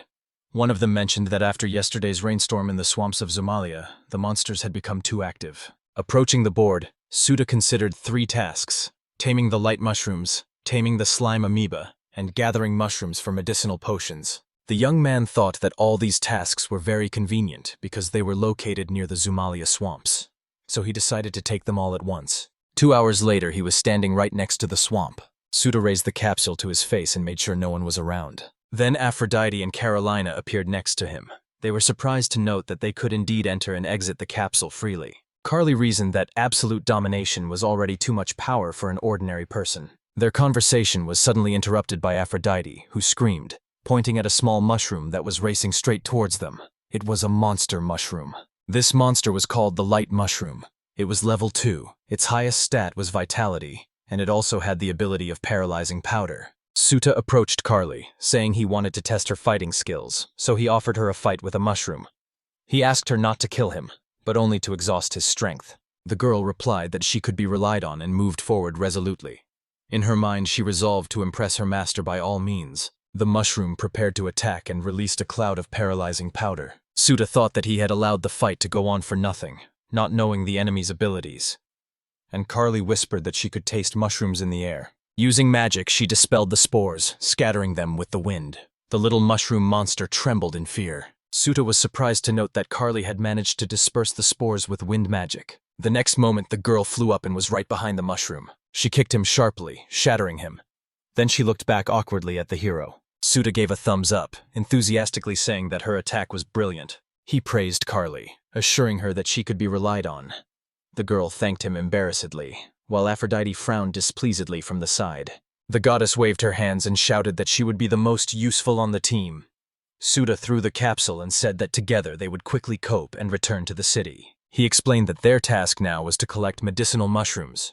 They would use the goblin avalanche tactic, but now in 3 squads: his, Aphrodite's, and Carly's. The young man added that giving orders to one person was ineffective, and if they could handle it quickly, they could take on more tasks. In case of danger, he would call Carly and Aphrodite. Carly said she was not against such conditions, and when she saw the crowd of goblins, she asked in surprise how many creatures he had subdued. She was amazed. Suta slyly asked if she really thought it was amazing. Then he added that she simply had nothing to compare it to. Carly pointed out that people consider even 3 monsters conquered a great achievement. Suta couldn't believe his ears. Aphrodite smugly said that Suda had gained so much experience thanks to her, so now he shouldn't give her work. Suda and Carly looked at the goddess in surprise, not understanding where such arrogance came from. Then the boy changed the subject and suggested that they split up according to the plan. He ordered the goblins to obey Aphrodite and Carla, and if danger arose, to protect them to the last. 10 minutes passed and one of the goblins brought the mushrooms. Suta was surprised at the speed and thought he should finish gathering them. But first he had to do something. He summoned Bakraj Ackerman. The man was level 18, his strongest attribute being physical strength. He possessed 3 skills, dagger mastery, as well as basic fire and water magic. He didn't immediately realize where he was. Suta remembered that he had once ordered him to sleep in a capsule, so now everything was just beginning for this man. Suta ordered the light mushroom to use the paralyzing powder against Bakraji. The little monster complied with the command. Bakraja Ackerman was engulfed in a cloud of spores and was immediately paralyzed. Suta realized that the power of the mushroom had even surpassed his expectations. He carefully reread the information about the skill. The radius of action of the paralyzing powder is about 2 meters. For a tamer, this is an extremely useful thing. Just in case, Suta summoned the wolves and wondered what to do with the man. The number of conquered creatures is limited, so there is no point in keeping Bakraja in a capsule. After reading the condition of his dagger master skill, which required killing people for pleasure, Suta realized that such a person could not be left alive. But Bakraja began to beg, to cry out to be killed, for it was better to die than to become a miserable servant. Suta thought that he looked like a depraved knight surrounded by orcs. The young man realizes that he can neither kill Bakraj nor let him go. Then he comes up with another plan. He asks the man to calm down, because he himself has no dealings with such people. The man asks if Suta will let him go. Bakraja looks at him in confusion. Why doesn't the boy kill him or let him go? Suta replies that he wants to reincarnate him. He chooses a wolf as the base creature, and the material for the combination becomes Bakraja Ackerman himself. Suddenly, Bakraji's body flashes with light. He screams in fear, not understanding what Suta is going to do to him. In the man's place, a D-class werewolf appears with immense physical strength. His main distinguishing feature in combat is his lightning-fast movements and claw strikes. Suta looks at the werewolf and wonders if it can speak Japanese. The beast looks impressive from the outside. He orders the werewolf to give him a paw, and the werewolf willingly obeys. Suta is pleased to think that the problem is solved, because he has acquired the strongest monster in his collection. Looking at the mountain of mushrooms he has gathered, he realizes that the harvest is impressive. Teamwork bears great fruit, and it is in the group that the goblins show their true strength. Carolina brings part of the mushroom and proudly says that she was the one who finished off the bright mushroom. Aphrodite shouts that she brought even more materials. Suta thanks them both. The young man thinks that now he can assign tasks to both Dee and Carly, and the achievements themselves this time turned out to be truly great. Suddenly, Carolina asks how they will carry it all alone, because the burden is too great for the 3 of them. Suta asks her not to worry. He puts all the mushrooms in a capsule. Carolina enthusiastically calls it a miracle and says that she never doubted her master's power. Suta scratches the back of his head, embarrassed by each new reaction from Carly, which makes him feel even more uncomfortable. He mentally wants to joke about the goddess, but notices that Aphrodite is not nearby. Suddenly, they hear a scream. Aphrodite is being attacked by a giant amoeba-like slug-like monster. It was a level 7, Class F slug with high survivability but no skills. Suta sees that the amoeba slug is over 2 meters tall and realizes that by its characteristics it is the most dangerous wild monster he has ever encountered. Meanwhile, Aphrodite, all sticky from the monster's touch, begged Suta to save her. The boy shouted for her to hold on a little longer, because he was already on his way to help. But suddenly the slug repelled the very capsule that Suta threw at it. It was so unexpected that everyone was speechless with surprise. No one had ever seen a monster repel a capsule before. The young man is frantically looking for a way out. The mushroom powder won't reach the slug, and it might even hurt Aphrodite. Then Carly exclaims to him to trust her, because thanks to the strength of her legs, she will quickly reach the enemy. Suta noticed her confidence and thanked her, thinking that if she could land just one hit, he would have a chance to throw the capsule. Suddenly Aphrodite made a strange sound. Suta was surprised and asked if something had happened. The girl screamed that the slug was touching something it shouldn't. Suta realized that the creature was trying to take off her clothes, perceiving them as an obstacle. The young man apologized to the goddess and shouted angrily at the monster, but in his mind he only begged him to stop. Carolina looked at her master in embarrassment, thinking that this damn goddess had managed to charm him again. She walked up to the slug herself, allowing it to grab her. She muttered shyly that she didn't deserve forgiveness because she too had fallen into his clutches. Suta couldn't understand what was happening. Was this creature strong enough to hold Carolina with her level and characteristics? Suddenly he realized that this was not a dream. She had really thrown herself into the slug's arms, as if she had surrendered voluntarily. But when he heard her scream, he dismissed his doubts because this simply could not be. Caroline exclaimed in embarrassment that the amoeba slug's tentacles were too sticky, and she had not expected this at all. Suddenly, the monster ripped her clothes off in one motion. Suda bitterly thought that his clothes were being torn off him again, as if from a deity. He watched, mesmerized by what was happening, unable to look away. He was snapped out of his thoughts by the cry of Aphrodite, who ordered them to be rescued immediately. Carolina also begged for help in any way she could. Suda finally came to his senses and realized he couldn't stand idly by, otherwise the slug would simply devour both girls. He noticed that all the monster's tentacles were already busy, holding Aphrodite and Carolina. The guy throws the capsule a second time, and this time it hits, capturing the slug. A description appears before him. Amoeba slug, level 7, a water monster, strong and hardy, but without any skills. The girls, feeling the solid ground under their feet, sighed with relief. Aphrodite was all sticky, but happy to be saved. Carolina crossed her arms and called the host charming. Having reached the city, Suda looked at the capsule and thought that this sortie had turned into a real treasure for him. He and Carolina have completed almost all of their tasks. They have caught 7 mushrooms and even a slug. In the evening, he plans to try out crossbreeding. Entering the guild, Suda felt a smile creep across his face as Chloe showered him with praise. He was soon awarded 76,000 points. Chloe said he was, as always, unbeatable. She remarked that it usually takes over a year to do this amount of work, but he did it in a day. She had never seen anything like it. Suta scratched the back of his head and laughed, saying he didn't deserve such words. In his mind, he felt that Chloe had touched his heart, always praising and so kind. Gathering his courage, he invited the girl to dinner after work, but Chloe coldly replied that another time. Suda thought that outsiders on Earth or in another world always remain alone. It hurts. In any case, now he has money and can buy the whole store. Aphrodite and Carolina, waiting outside, saw his tears and began to discuss it among themselves. Suta turned around and gently asked Carolina if she needed new clothes. After all, in a new life, different needs may arise, so she should not be shy. Carolina beamed and thanked him. She agreed and asked for comfortable clothes to move around in, because it would be difficult in a maid's uniform. Suta approved. She blushed even more and timidly asked to buy a spare set, because now she only had one outfit. Suta clenches his fist and solemnly says that he will choose this with special care. Aphrodite immediately intervened, saying that she needed new clothes too. Suta reminded her that she had bought some yesterday, but she replied that a woman could never have too many clothes. Soon they arrived at the Silver Shield Guild license shop. Suta entered, followed by Aphrodite and Carolina. Before them were shelves of clothes shining with beauty. Women's clothing in this world was almost no different from what was sewn on Earth. Earlier, from the words of the shop owner Edgar, Suta learned that in Athelahead there is a material like rubber that is easily processed, and the tradition of women's clothing here has ancient roots. For a connoisseur of beautiful dresses, this world opened up many pleasant surprises. But for himself, he still prioritized the classic style. Aphrodite and Carolina were looking at the windows. The goddess showed a dress and called it cute, but the demoness replied that it was no longer suitable for her age. Uta moved closer to look at the window. As he expected, Aphrodite chose a bright red outfit, while Carolina settled on a noble shade of purple. Having imagined this in his mind, the boy realized that the choice between super and wonderful was too difficult. Suddenly, Aphrodite noticed that he was standing behind her. She started screaming, demanding that he stop following them and leave the store. Caroline calmly said that his presence didn't bother her. A moment later, Suta was standing outside. Sighing, he decided not to argue and to look at something else. He remembered that his goblin knights were still running around with ordinary sticks.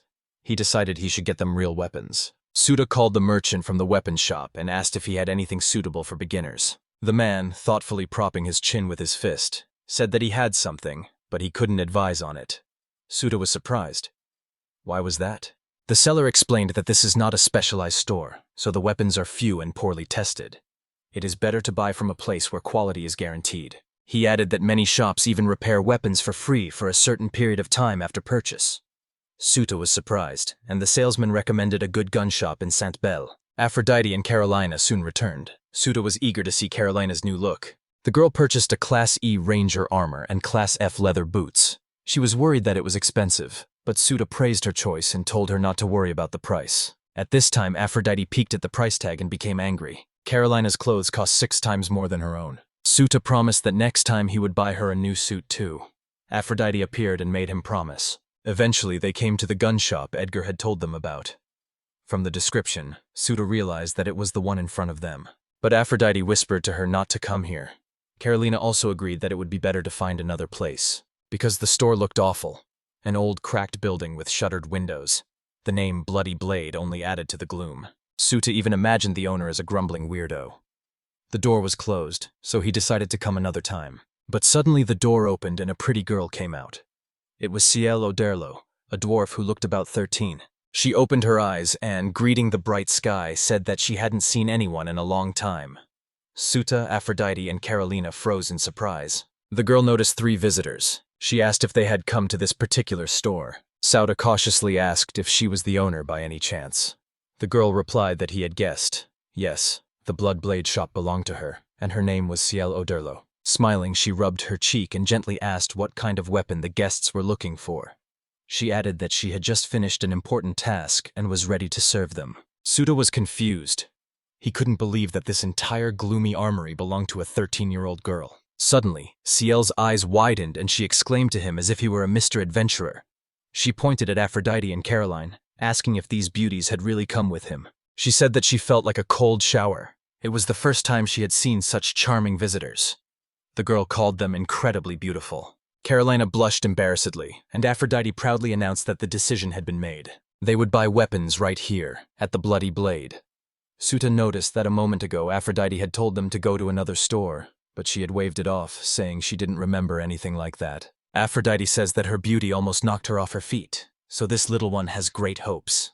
She is sure that he knows his way around blacksmithing, so she doesn't understand why Carolina and Dee are here. Ciel greeted the guests and invited them to come in, taking their time to explore the store. Suta was amazed. The shop looked eerie from the outside, but inside everything shone with cleanliness and comfort. He looked at the shelves and thought that, although ordinary shops couldn't compare to such a specialized one, there were so many products here that his eyes widened. Ciel noticed the boy's confusion and said that she could see that he had no experience with weapons. She offered to help.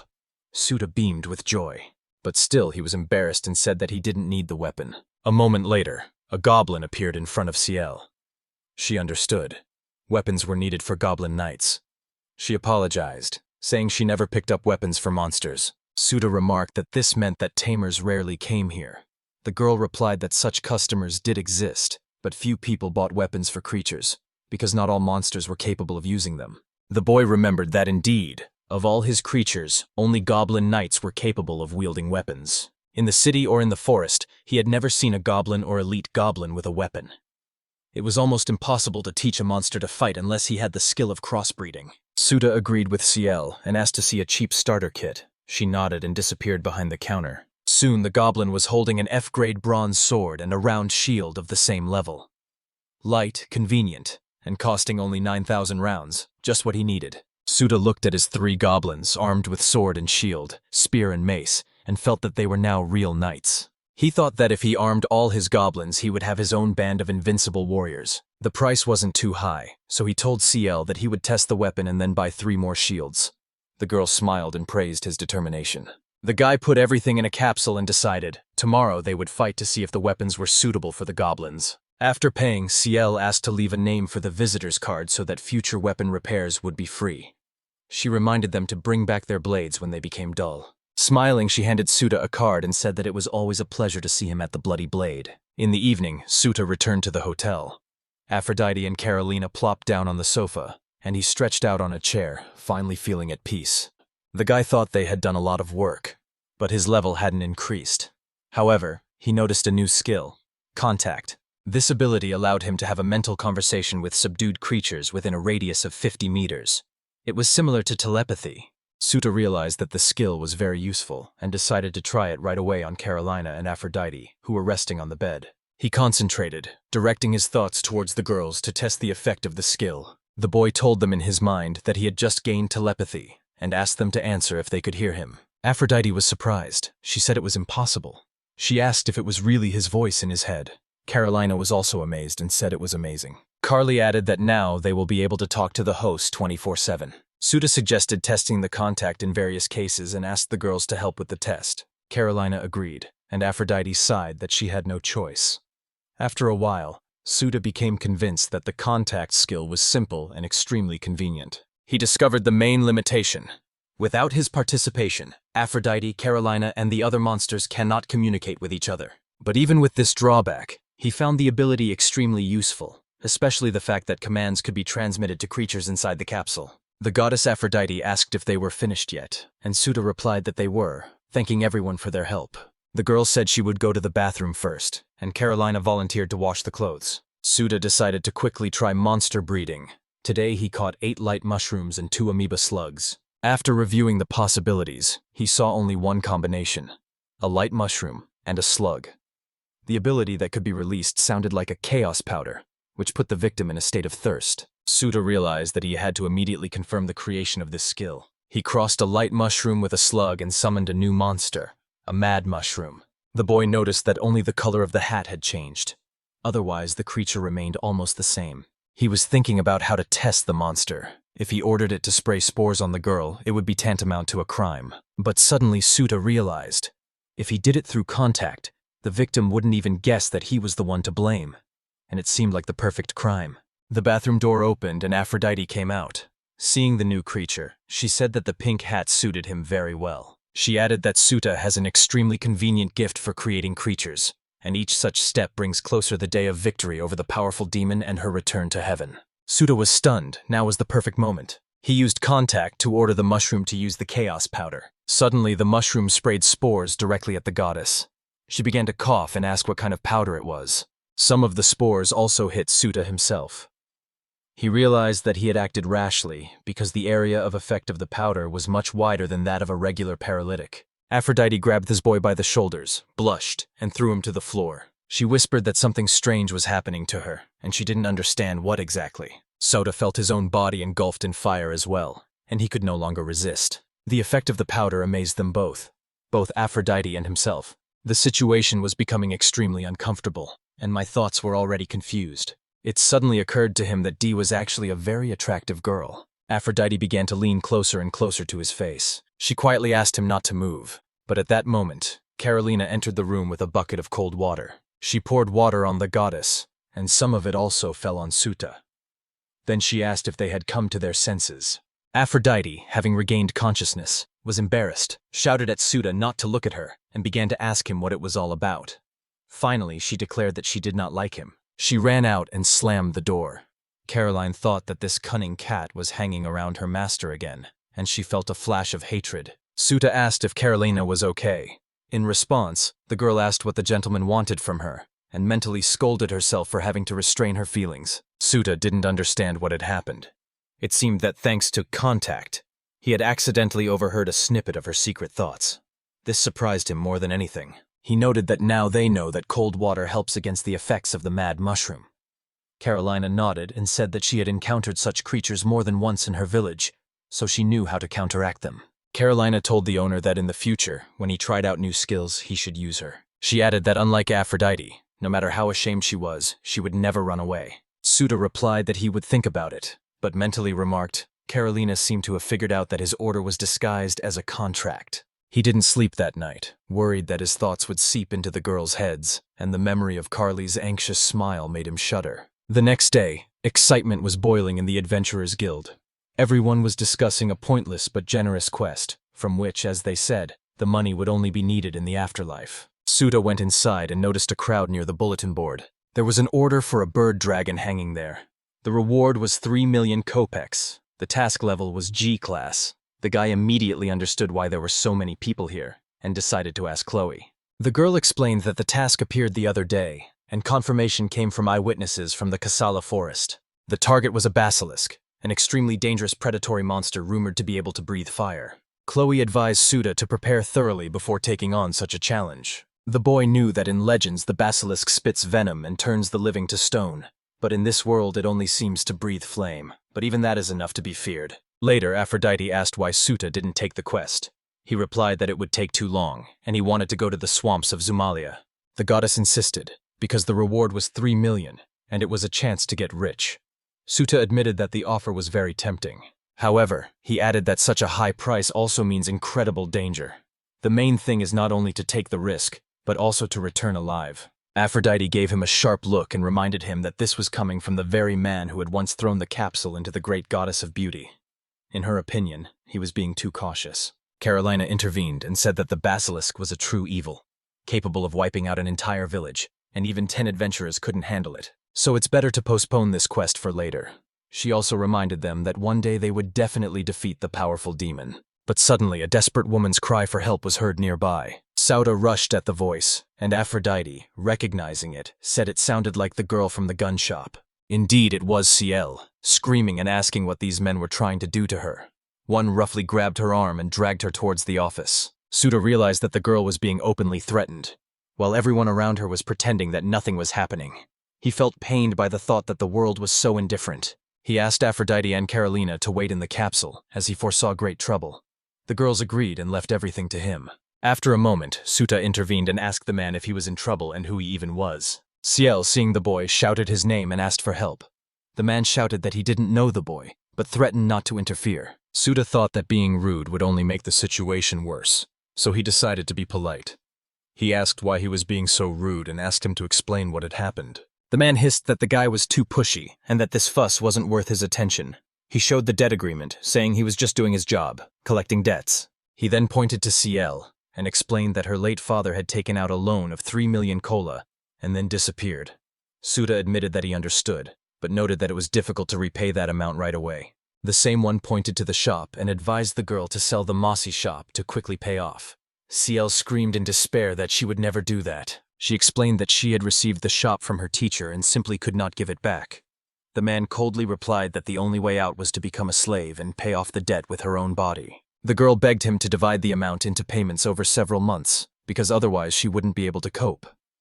But he just dismissed it contemptuously, saying that he was fed up with her and his work required immediate repayment of the debt. The man threatened that he would never agree to her terms, and if they had not lost an extremely expensive slave, the company's business would have already flourished. He remembered where Bakraja had gone in these troubled times. Suta was alarmed, for it was this man he had caught and crossed with the wolf. Finally, the boy realized that he was to blame for all this commotion. From the man's words, it became clear that Bakraji's slave shop had not received the profit it had from selling Carolina. Because of this, Ciel was now in trouble. In other words, it all happened because he intervened then and saved Carly, and also turned Bakraj into a werewolf. Now he would have to take responsibility, so the young man offered to pay the debt instead of Ciel. He just grimaced, because Suda looked like an ordinary adventurer with cheap equipment who would never succeed. The guy knew very well that collecting 3 million points was not that easy, but he had only one way. An unusual quest from the guild flashed in his memory. Suda asked the man to give him 3 days and he would definitely get the money. The man laughed. Why expect them to get anything from it? Then the boy took a coin out of his pocket and held it out, saying it was a deposit. He explained, if he broke his word, the man could keep the coin for himself. He smiled and agreed to wait 3 days, although he didn't believe it would change anything. Ciel approached and whispered that he shouldn't pay her back, but the boy firmly told her to trust him. Suta used contact to contact Aphrodite and Carolina. It was time to move. Their destination was the castle forest. There, a basilisk awaits them, and defeating it will bring them enough money. Eventually, Ciel joins the expedition, even though she calls Suti's plan crazy. She said that this monster is well known to blacksmiths. Its scales serve as material for the highest class royal armor. It would be extremely difficult to defeat him, even for a group of experienced adventurers. But the boy only said that if she was afraid, she could stay in the city. Ciel got angry and replied that she couldn't do that. It was her and the teacher's business, otherwise she would never look him in the eye. Suta asked in surprise why the little girl was running the shop by herself and where her teacher was now. Ciel replied that she didn't know that herself. Her mentor was not only a great blacksmith, but also an adventurer. 2 years ago he went to tame monsters and disappeared without a trace. Suta said he understood everything, but asked her not to worry. After all, he is incredibly strong and certainly won't lose to some basilisk. His words touched the girl. She awkwardly apologized and said she didn't mean to offend. But Suta didn't look strong at all. It was a blow to his heart. Aphrodite intervened and added that Ciel was right. He really did look unreliable. However, she assured the girl that she could be calm, because Suta had an ally, the goddess of love and beauty, Aphrodite, and proudly placed her hand on her chest. Ciel yelled that she called herself an Olympian goddess. She wasn't naive enough to believe such a lie. Suta realized Dee was really famous. Aphrodite became angry and decided to prove her divinity. She wondered how exactly to prove her words, and suddenly began describing Ciel's body. She stated that she knew her size and exact proportions, 86 to 53 to 83. The girl, horrified, asked how she knew this. Aphrodite replied that only a god could possess such an ability, because she has the eye of God that sees through everything, even through clothing. Ciel asked in confusion if this ability was really only available to gods. Aphrodite says that everything is correct and adds that the color of Ciel's clothes is white, which makes the girl blush with shame. She also advises Ciel to wear nicer clothes. The girl indignantly asks the goddess to shut up and not say anything more. Suta intervenes, asking them to stop, and reminds them. Didn't Aphrodite say that after falling to the ground she was cursed and lost her strength? The goddess explains that while this was true, the essence capsule has healing powers that gradually lift the curse, so this ability has only recently returned to her. The boy remarks that she saw not only the size but also the color of Ciel's clothes. Her ability is an improved version of his piercing eye. Aphrodite confirms that he is right. The young man mentally admits that he would also like such power.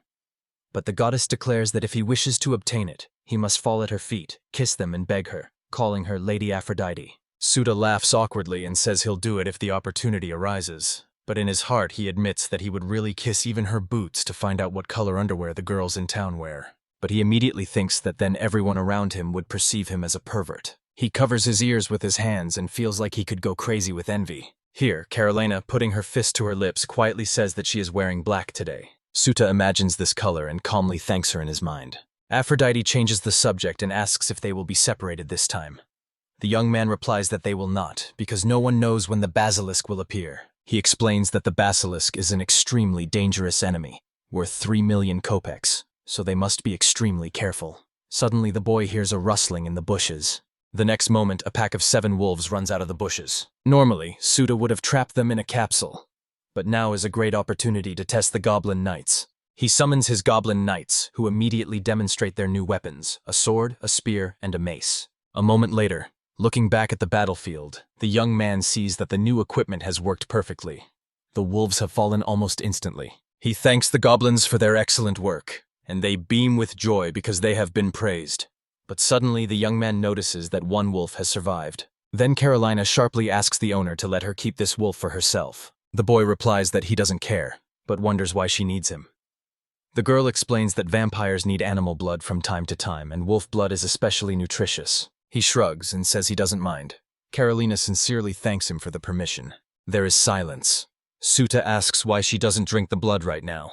The girl awkwardly replies that she is ashamed and asks to turn away. The boy obediently turns away and remembers that she calmly named the color of her clothes, but is embarrassed to show how she drinks blood. He finds it strange. And at that moment, something big appears on the horizon.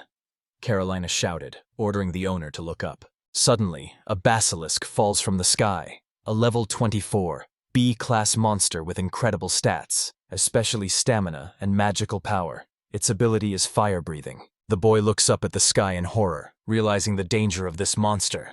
And suddenly the monster releases a powerful jet of fire. Suta orders the girls to return to the capsule immediately because it is too dangerous here. He orders the Goblin Knights to retreat and take Ciel to safety. They obediently follow the command. The young man clutches the capsule in his hand and throws it straight at the basilisk, calling this throw fatal. Suta thinks that no matter how high the basilisk's characteristics are, if the capsule hits it directly, it will definitely absorb it. But suddenly the monster creates a powerful whirlwind with its wings and throws the capsule away. Aphrodite screams for Suta not to do anything stupid, and Carolina yells at him to run away, at least for the first time in his life. The young man understands that he would like to do so, but if he turns around, the basilisk will instantly tear him apart. He needs to urgently decide what to do next. Suddenly, a basilisk swoops past Sutu, grabs the wolf's body, and soars into the air. Looking at the flying monster, the boy realizes that at first it only wanted to take the corpse. He sighs in relief. When Aphrodite and Carolina emerge from the pod, he apologizes to Carly for the basilisk stealing her food. But the girl says that the main thing is that the owner is alive. Sauta is trying to figure out how to defeat a monster with such a difference in strength when he is suddenly interrupted by Carolina. She apologizes. She comes closer and says she can smell blood on his left arm, so she asks permission to examine the wound. The boy didn't even notice the damage. He looked and realized it was from a basilisk attack when he dodged it in time. It's surprising that Carolina noticed it so quickly. The girl replies that it's nothing strange. Vampires can smell blood. Suta remarks that she can probably also smell the blood of the wolf that the basilisk just sucked. But he confirms and adds that he will be able to recognize this trace even from 200 meters away. The guy understands. Thanks to this, he can develop tactics, because Carolina's intuition will help him find the monster's lair. He bandages her hand and thanks her, adding that he is glad to have such a friend. The girl blushes and is speechless. The young man turns to Aphrodite and sighs, saying it's a pity their goddess isn't as useful as Carolina. But she shudders and starts shouting that she can also be useful, and demands a task to prove it. Suta crosses his arms and says that he has something very important, but not too dangerous for her. Aphrodite is indignant that he underestimates her. She declares that as a goddess she can handle anything, and has promised to show her strength. The young man smiles and says he will keep her word. He then turns to Ciel and asks if she will help him. The girl immediately agrees. Now they have everything they need for an operation to capture the basilisk. Suta's squad arrives at his lair, a huge tree standing in the middle of the thicket. The young man wrinkled his nose. The air stinks. Pierced bodies hung from the branches. The basilisk was collecting prey, as it was done in the Middle Ages. He turns to the girls. Time to get ready before the monster notices them. Aphrodite confidently says, "Leave it to her." Within minutes she is tied to a tree and has no idea what is happening. Sauta reminds her that she said she was ready for anything. The goddess starts yelling that he didn't mention the role of bait and calls him the devil incarnate. Ciel looks on in shock that the guy actually used the rope. But the young man insists. Only a goddess of beauty like Aphrodite is capable of performing such a difficult task. The girl is embarrassed, repeating his words. He emphatically says that is exactly what it is, and solemnly calls the plan Operation Basilisk Temptation. An ordinary girl would not be able to seduce a monster, but Aphrodite, the goddess of beauty, has a chance. The goddess grumbles, but admits that she has no choice because Suta is powerless without her. The guy thanks her for her constant help. But in his mind, he admits that it's all a blatant lie, because he himself doesn't believe that a basilisk can tell the difference between a beautiful woman and an ugly one. But he still needs bait. After falling to the ground, Aphrodite lost her strength, but she retained a huge reserve of vital energy. So even in case of danger, she would hardly be harmed, which is why Suta chose her as bait. Meanwhile, Carolina, bowing, says that such a bold and decisive act is only befitting of a powerful demon. Ciel turns pale with horror. How can a goddess be tied to a tree and used as bait? Suta understands that he is doing this with a guilty conscience, but there is no other way out. Looking at the confused Aphrodite, he thinks that after everything, he will definitely buy her everything she wants. Later, he calls the goblins together and explains seriously. The basilisk is the most dangerous monster they have ever encountered. Can he count on them? Count? The goblins shout in unison, and the boy's heart swells with gratitude. He nods and says it's time to begin the plan. The wind tells him that he's headed in the right direction. As a first step, Suta decides to use the spores of the crazy mushroom to lure the monster out of its lair. The mushroom obeys the order. Its pink dust settles directly on the basilisk, which was dozing among the branches. The beast leaps into the air, its status showing excitement. Suta understands that the trick has worked. Now it's Aphrodite's turn. Although she trembles, she agrees. She tears the ribbon from her hair and calls out loudly to the basilisk, revealing herself. Boldly challenges him. The next moment, the enraged monster rushes at her with terrifying speed. Looking into its mouth, Aphrodite screams in horror to Suta, begging to save her. The goddess, in hysterics, calls out to the boy again and again because she cannot bear the sight of this horrible creature. Suta activates contact and orders the goblins to attack the basilisk. The little warriors charge forward. They put up their wooden shields, unexpectedly blocking the beast's path. The beast did not expect such resistance. Suta realizes this is his only chance. He summons a mad mushroom and orders it to use its spores. The goblins throw the creature closer, and it releases a cloud of dust. However, the basilisk flaps its wings and pushes the spores away. Suta grits his teeth and orders the goblins to attack head-on. The little warriors rush at the monster in a group, restraining it. The young man understands that if it breaks free, the operation will fail, but he hopes for victory. Suddenly, the basilisk's status changes to exhaustion. Suta immediately turns to Carolina through the contact. Now it's her turn. The girl nods decisively. She flies off a branch of a tall tree and flies straight at the beast's head. And gathering all his strength, he kicks the basilisk's skull. A loud crack like thunder envelops the forest. Caroline manages to pierce its head, and blood spurts from the wound. The monster faints. Aphrodite, Ciel, and Suta himself freeze in shock. But in a moment they all burst into shouts of joy. They managed to knock down the huge basilisk. There is a real commotion in the Adventurers Guild.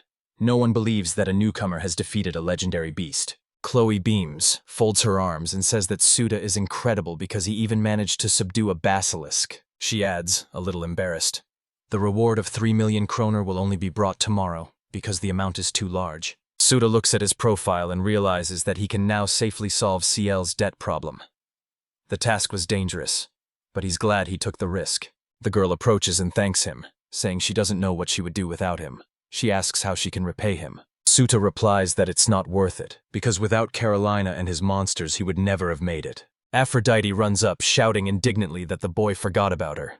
He smiles and admits that he was truly impressed, because the goddess's beauty also played a role in the victory. Suddenly, Chloe approaches the young man and reminds him of what Suda had mentioned. The dead basilisk planted corpses on branches. The boy confirms that that is why there was such a terrible stench in the air. The girl explains, "This is what female basilisks do when they are preparing for their offspring. So we can assume that the defeated creature was a female." Suta and Aphrodite are amazed. The goddess frantically asks what this means and why the monster attacked her. Suta thinks that perhaps Dee's beauty had nothing to do with it. The basilisk simply wanted to make her food for its future cubs. He jokes that even such behavior proves that the goddess's charm also affects her gender. Aphrodite blushes and declares that this means she can even seduce women. Suda smiles, but deep down she is glad that he is fooling her so easily. The next day, the group receives 3 million stakes and goes with Ciel to Bakraji Farm, the company's eastern branch. The young man thinks with relief.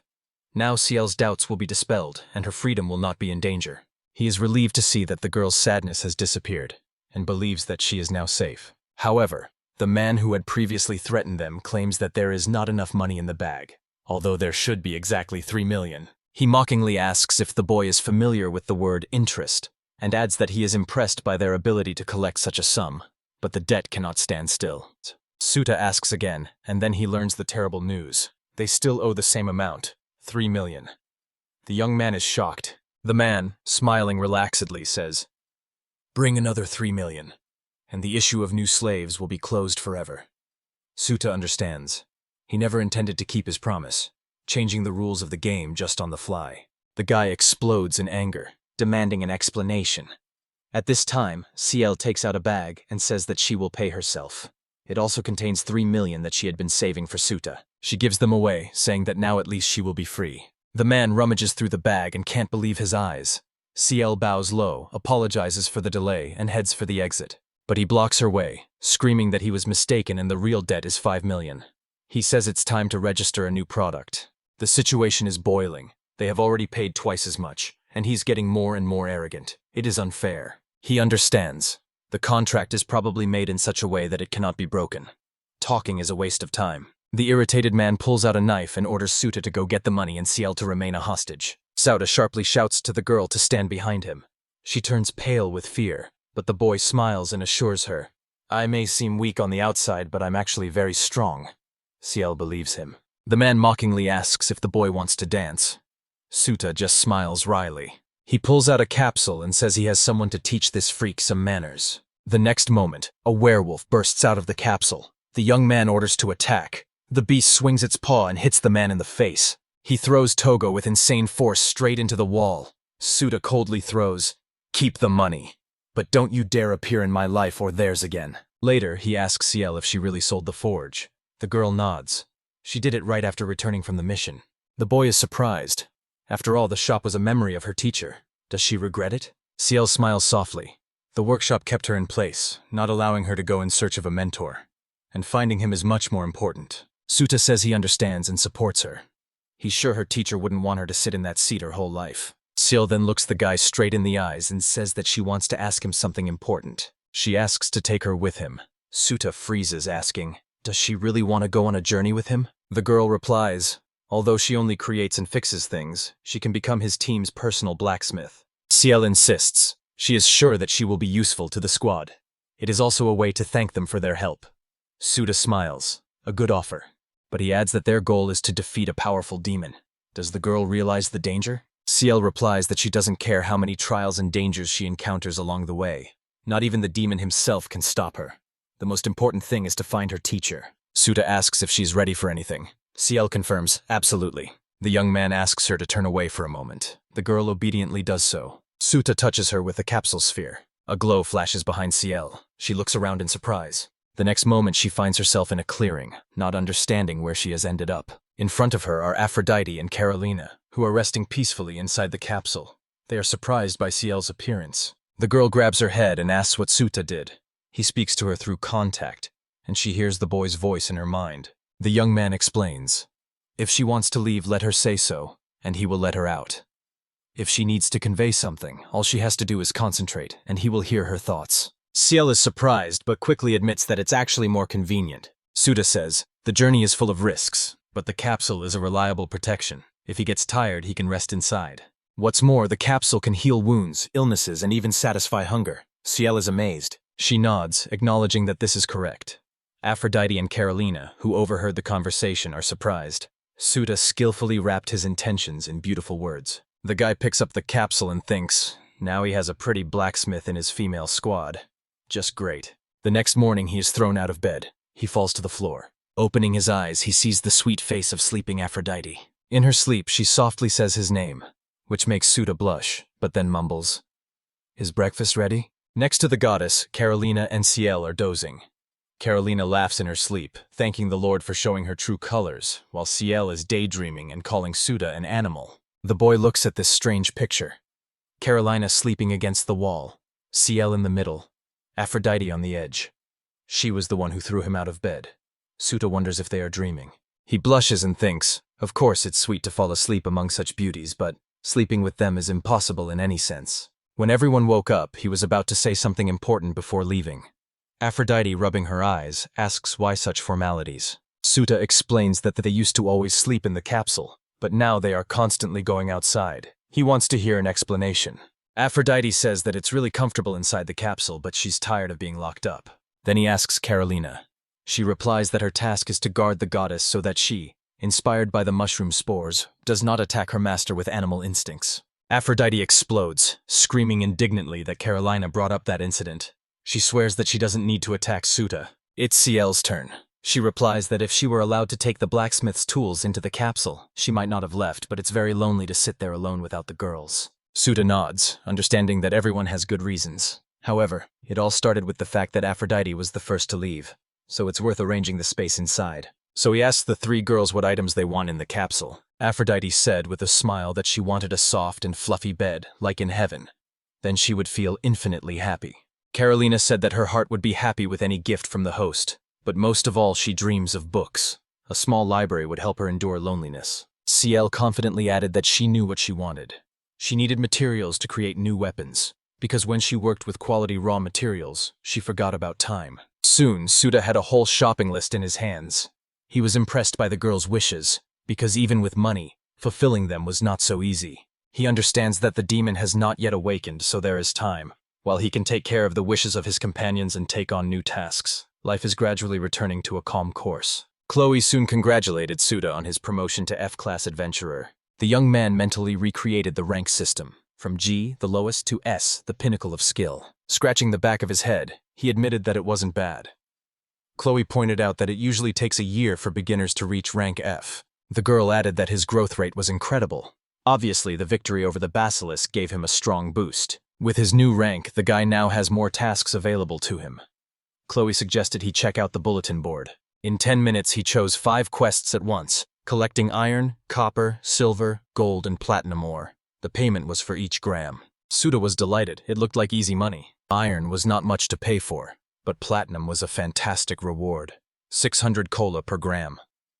Although it was not easy to find, if they were successful, they would quickly become rich. Even if it doesn't work out with platinum, CL's skills will help a lot this time. The boy handed Chloe the papers and announced that he was taking quests. She explained that the ore was mined in the Ares mine, and asked if he had a pickaxe and a lantern. Suta replied that he didn't. Chloe advised them to buy them immediately. The pickaxe cost 5,000 kopecks, the lantern too. The young man calculated the costs. For 4 people it was 28,000. He decided that this was not a problem, because the loot would more than cover the costs. 2 hours later they were standing at the Ares mine. The entrance resembled a cheese with holes in it.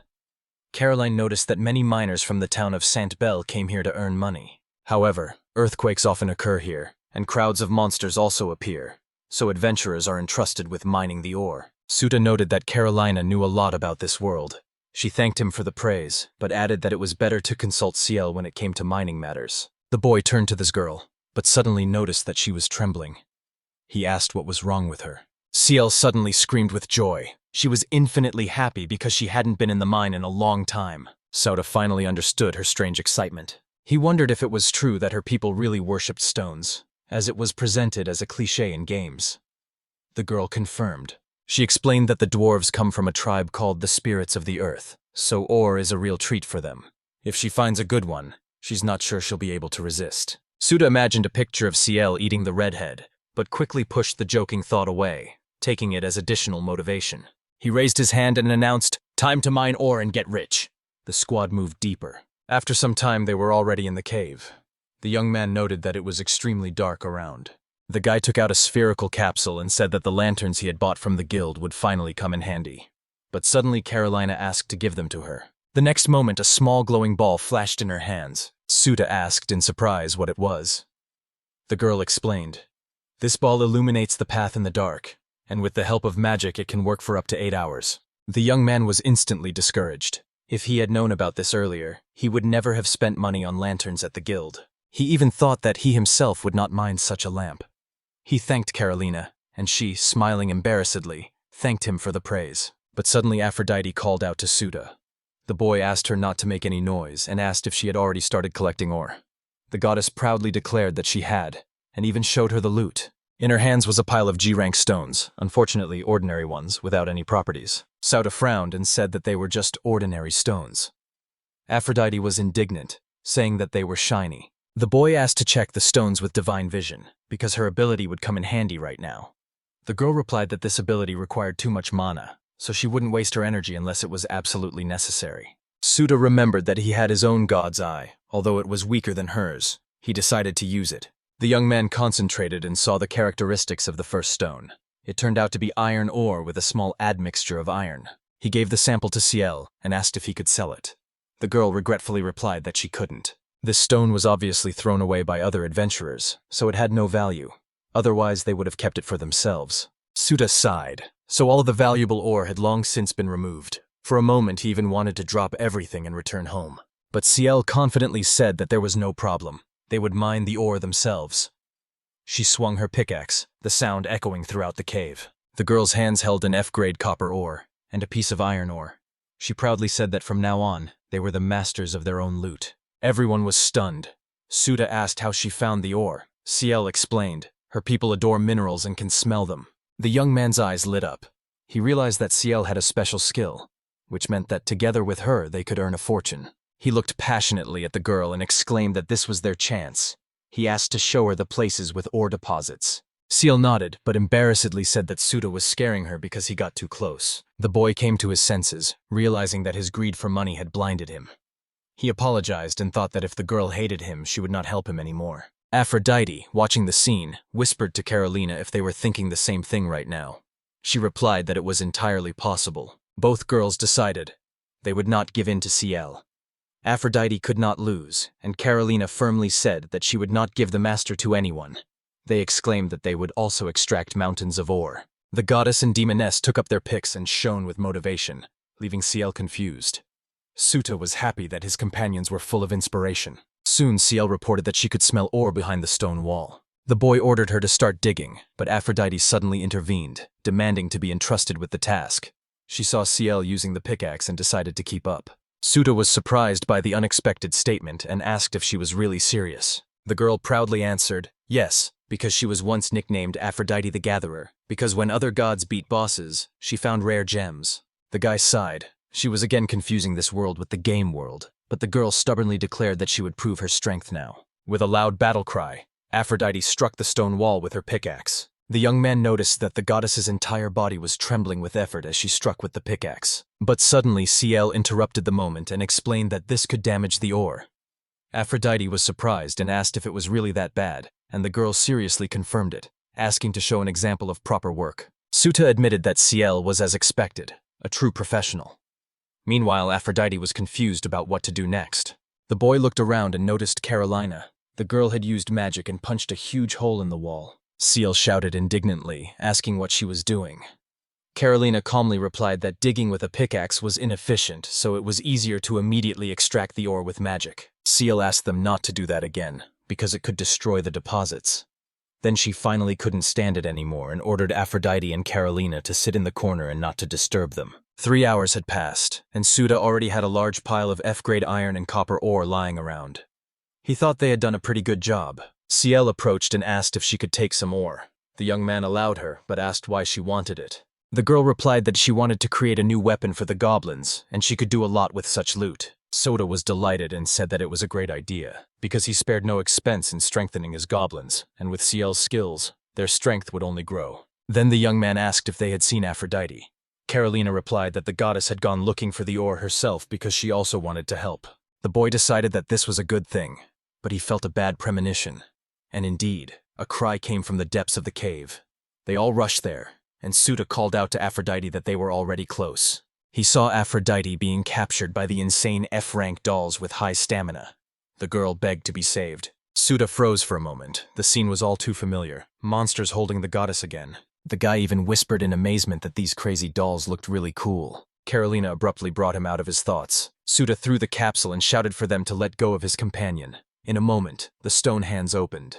The dolls retreated, freeing the goddess of beauty. Carolina sternly said that they would not escape. She activated the ice bonds and bound the monsters. Suda was surprised to realize that Carolina possessed ice magic.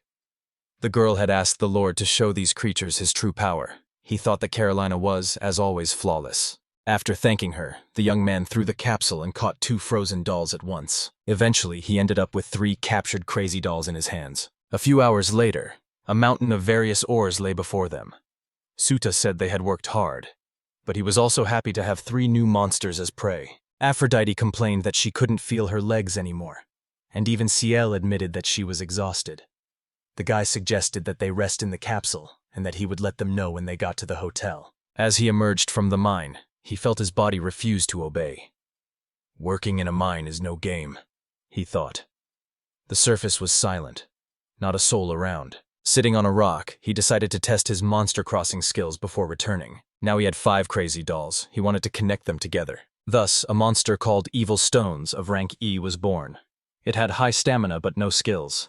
The description stated that crossing such creatures could produce an extremely strong monster. Suta examined the new creature and thought it looked like a harmless minion. However, he was confused by the strange wording in the description about the possible crossbreeding of 2 evil stones. The guy wondered what would happen if 2 evil stones were crossed. He decided to check it out right away. The result was the giant D-rank monster golem. His physical strength was incredible, but he had no skills. Suta was impressed to note that this was the strongest monster in his collection. But the hint of a possible further evolution remained, so this is not the final form. He realized that the development of the stone creature was still ahead, so he decided to start the real hunt for the crazy dolls tomorrow. Later, he left the guild and looked at the main reward. 36,000 kola. Converted into yen, it came out to a little less than 40,000. However, the mining did not seem very profitable. Iron and copper ore were paid meagerly. Next time he planned to take silver and gold at once. Suta thought that at least a little gold would help fulfill Chloe's request. After all, he wanted to see her smile. The next morning, Aphrodite asked in surprise why he suddenly decided to buy a new bed. In addition, Suta bought her a new outfit, an E-rank dancer's costume, which the goddess had long dreamed of. He reminded her of the events with the Basilisk when he promised to reward her for her bravery. Aphrodite was embarrassed, blushed, and, showing herself in her new outfit, asked how he liked her look. The guy replied that he had nothing to add. She was always sweet and beautiful, and any outfit suited her. The goddess blushed even more, admitting that she had never expected to hear such words. Suta confirmed that he had always thought so and prepared to go to the mine. He grabbed her hand and said that was why they had to finish shopping quickly. Aphrodite blushed in confusion, and the young man moved forward resolutely. Eventually, they found themselves in the guild's magic goods store. The friendly consultant asked what they were looking for. Suta said emotionlessly that he needed a big, soft bed. The consultant smiled as if he had taken the hint and invited them to another department. The young man felt everyone around him start to look at them.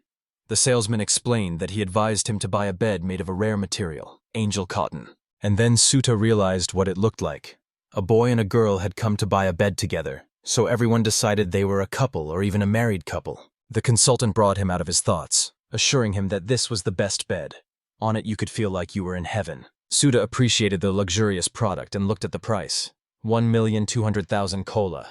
But suddenly Aphrodite sharply declared that the consultant should not dare to deceive them. The man asked in surprise if the girl really didn't like it. Aphrodite explained that this is a scam, because there is only 30% angel cotton there. The rest is ordinary bird feathers. She didn't say it was bad material, but the salesman lied, as if the bed was made entirely of angel cotton. The girl also added that the pillows are made of something else. There is a constant substitution of materials throughout the store. Suda was surprised. Who would have thought that Aphrodite could really know something and expose the fraudsters? Finally, she was actually useful. The guy knew he couldn't afford such an expensive bed, so he was about to leave.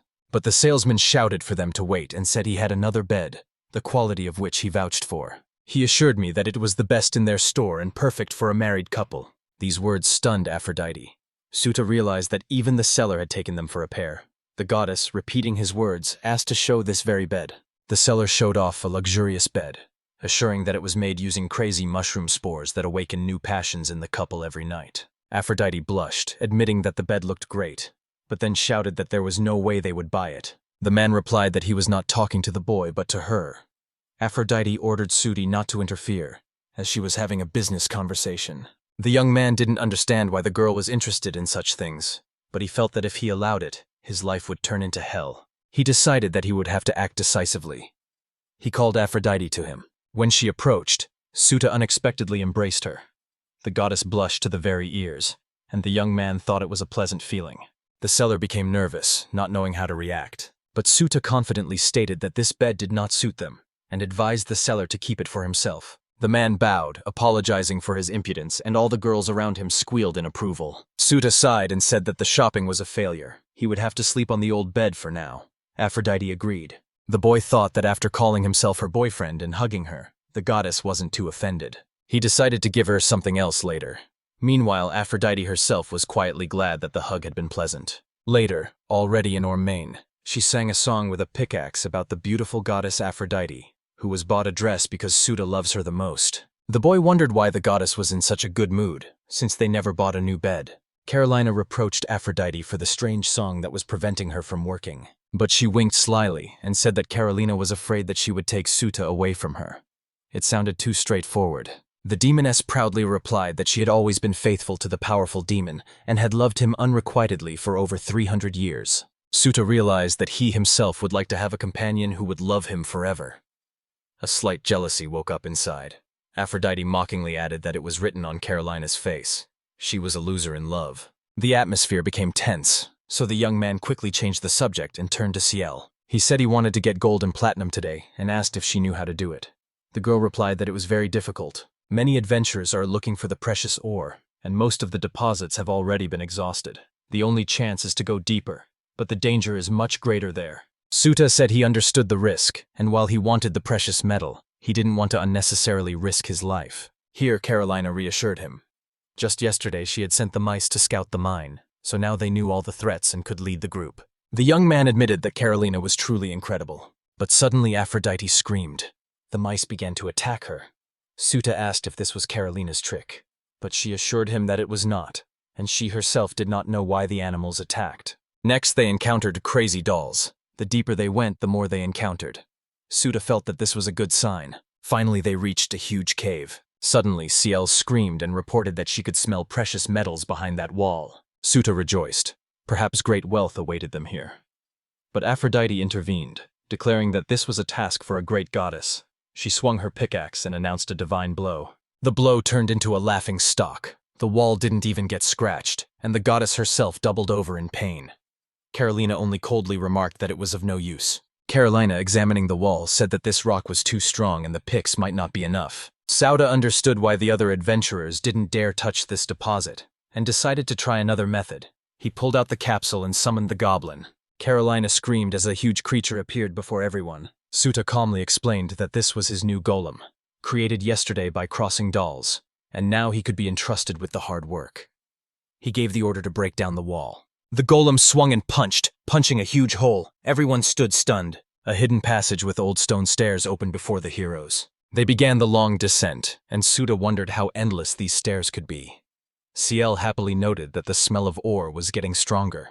The young man thought that this passage had been dug a long time ago, but where it led remained a mystery. And suddenly, entire mountains of D-rank silver ore, C-rank gold nuggets, and B-rank platinum crystals appeared before my eyes. The friends shouted with delight. The deposits were incredible. But what was most surprising was that the ore was not stored in the wall but in barrels and boxes. CL took the stone, licked it, and exclaimed that it was real platinum, incredibly pure. Sauta couldn't believe his eyes. All this ore, according to CL, was worth about 400 million coals. The young man was stunned. For the first time he felt truly rich. Suddenly, Aphrodite screamed. A neatly folded human skeleton lay next to her. Carolina suggested that miners had once used this place as a storage or treasury. Suda wondered how she knew that, but the girl replied that she was just guessing. She added that the skeleton had been lying there for about 100 years. The mine was opened relatively recently, and previously it belonged to the state. All the ore mined had to go to the treasury, so perhaps this miner was hiding some to resell later. Suta admitted that the version sounded logical and decided only this man knew about the vault. Apparently he died in an accident and the entrance was blocked with stones, so the secret disappeared with him. Aphrodite leaned against a stone, but it suddenly moved. A giant hand emerged from the ground. Before everyone's eyes, a mass of stone rose from the rubble. A level 20 iron golem, a C-rank monster with incredible physical strength. He attacked furiously. Suta didn't understand why, but Carolina explained. They woke him up because this was his resting place. It was no longer possible to leave without the loot, so Suta decided to fight. He grabbed the capsule. He threw it at the monster, but it wasn't sucked in, even though the blow was accurate. Then Suta guessed. The golem's entire body was covered in a thick layer of earth and dirt, which prevented the capsule from touching its true body. Realizing that it was almost impossible to pierce it with a sword, the young man hesitated for a moment. Suddenly the golem swung its leg, but Suta managed to dodge. Carolina ran up, asking if he was okay. The young man, getting up, realized, although the monster was slow, every blow it struck was deadly. A moment's delay would kill him. And then his thoughts were interrupted by Aphrodite. She stood before him, boldly challenging the monster, and told him to stand back, for now she would show her power. Suta shouted in despair that the goddess had gone mad because it was too dangerous, but Aphrodite only reminded him that after falling to the ground she had lost her magic, but her life force and characteristics remained unchanged. The young man agreed, and the goddess proudly declared that she had nothing to fear from such a baby golem. She ordered the monster to get away, but it swung and struck, knocking her far to the side. Aphrodite rose, declaring that the goddess of love and beauty could not be broken with one blow. Suta approvingly called her a good girl, and she called out to Carolina to fight. The demonic girl spread her wings and horns grew on her head. Suta was amazed by her appearance and ability to fly. Caroline cast a spell, shouting that no one dared touch her master. Streams of water covered the golem from all sides. The dirt that had covered the monster's body for years began to fall away, exposing the true surface. Carolina urged the owner to take action. Suta threw the capsule, and this time it hit accurately, illuminating with a bright light that sucked the giant inside. Holding his new prey in his hands, the young man thought that the victory was made possible thanks to the girls. Now he had an iron golem in his collection, and Carolina was scolding Aphrodite while CL, crying with joy, rushed to hug her friend. The group eventually returned to the guild, where Chloe met them and apologized. She couldn't buy all the ore at once. Suta was worried, thinking it was a matter of quality, but the girl denied it. Chloe explained, "There is too much ore and it is incredibly expensive. The guild may simply not have enough money." This was especially true for platinum, because if you put everything on the market at once, prices would fall. The sale should be done gradually. Sauta realized it was better not to make too much noise. According to CL's calculations, there were at least 400 million cools here. He was a little upset that he would have to wait for the money, but he agreed. Aphrodite asked if he had finished his work. Suta sighed. He would have to wait a week. The goddess advised him to sell the ore elsewhere, but he refused. At least the guild wouldn't be fooled. While walking along the road, he explained that reliability was more important to him than speed. He turned to CL, saying it was okay that he had given the ore to the guild. The girl replied that this ore was not suitable for weapons or armor anyway. Its quality was not good. Suta only agreed, but added that it was difficult for them without weapons. CL soon showed up, but Suta said he wanted to do something important first, and invited them all to come with him. They left the city, and CL asked in surprise what was going on. Suta replied that he was going to cross some monsters. The girl didn't believe it, but Carolina immediately understood. For such matters, it was better to go outside the city. Suta confirmed her words. He reminded them that they had collected quite a few monsters today, and now he wanted to turn the crazy dolls into golems and do the crossbreeding again. He summoned the iron golem he had captured yesterday. It was a C-rank monster with immense power. Aphrodite asked with interest, if the fusion of two golems produced an iron one, then what would happen if two iron ones were crossed? Suta admitted that he himself wanted to check it out. Maybe something truly incredible would come out of it. And indeed, a moment later, a new monster appeared before them. A B-rank adamantium golem with colossal strength and endurance, possessing the skill Slamming Fist. The information stated that it came from remote mountains and was extremely rare. Seal, amazed, called it incredible and asked for its name. Suta replied, "It is an adamantium golem, the final stage of development." CL, her eyes wide open, repeated the name and said that it turned out that his entire body was made of pure adamantium. Suta confirmed that it was most likely true. CL, with a twinkle in her eye, says that her people have always dreamed of adamantium ore, and asks if Suta will allow them to create weapons from it. The young man asks if something so powerful can really be forged from this, and the girl confidently confirms. Suta turns to Carolina to ask if it is possible to chip off a piece of ore from the golem's body. She replies that there will be no problems, because thanks to regeneration, the body will recover quickly. The young man says that he then hands the adamantium golem over to CL, allowing her to work with the material, but within reasonable limits. The girl can't stand it and throws herself on his neck with words of gratitude, while Carolina and Aphrodite look on with dark envy. Unexpectedly for everyone, Suta obtained exactly the materials that CL dreamed of, and she hugs the golem with emotion. The next day, Suta was walking with Carolina through the city streets. She asked him if he was sure about the book he had chosen for her. The young man replied that he remembered her request and wanted to give her an interesting publication. He also noted that it had been a while since he had seen her in a maid's outfit. Caroline awkwardly replied that there was no hunting today, so she had put it on. Suta says that this suit suits her very well and he likes it. The girl blushed at what she heard and almost lost her balance. She apologized, explaining that such sudden compliments from the gentleman confused her. Suta wonders if she's exaggerating her gratitude, because sometimes her words sound too devoted. He asks if she's taking his words too seriously. Gives an example. If he asks to show her clothes, will she really do it? Carolina takes his hand and says that if the gentleman wishes, she will do anything he wants. Suta exclaims in shock, begging him not to do that again. She apologizes, thinking he didn't like it. The young man admits that he even likes her. But it's wrong.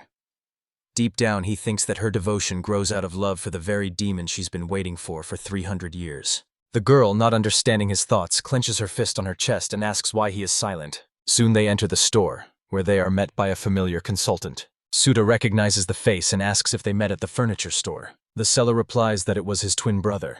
The young man recalls the unpleasant situation with the fraud in that store, and he becomes distrustful. He translates the conversation, asking about rare spellbooks. The seller mockingly says that they are too expensive and clearly beyond the young man's reach, so there's no point in even showing them. He narrows his eyes defiantly, and Suta reluctantly agrees. Suddenly, Carolina pulls out a dagger and lunges at him, threatening him.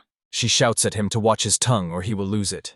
Suta hurriedly tries to stop her. The girl lets the salesman go and apologizes to Suta, explaining that he humiliated her too harshly. The salesman, straightening his collar, shouts for them to get out and never come back to his store again.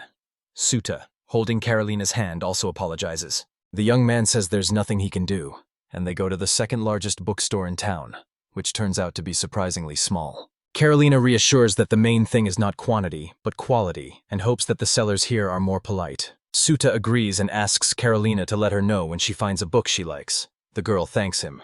She spends a long time leafing through one volume after another and thinks that human books are uninteresting. Their style hasn't changed in 100 years. Suta realizes with surprise that he hears her thoughts without concentration. They break through on their own. He sees her upset and suggests they leave because there is nothing here she likes. The girl waves her hands and assures him that it's not true. But Suta gently says that he sees everything. She agrees, not wanting to burden him. Carolina admits that due to the longevity of their race, human books seem boring, and it is better to look for something in another city. She is embarrassed because all this is being done just for her whim. Suta seriously replies that she has saved him and the girls countless times, so now he wants to thank her.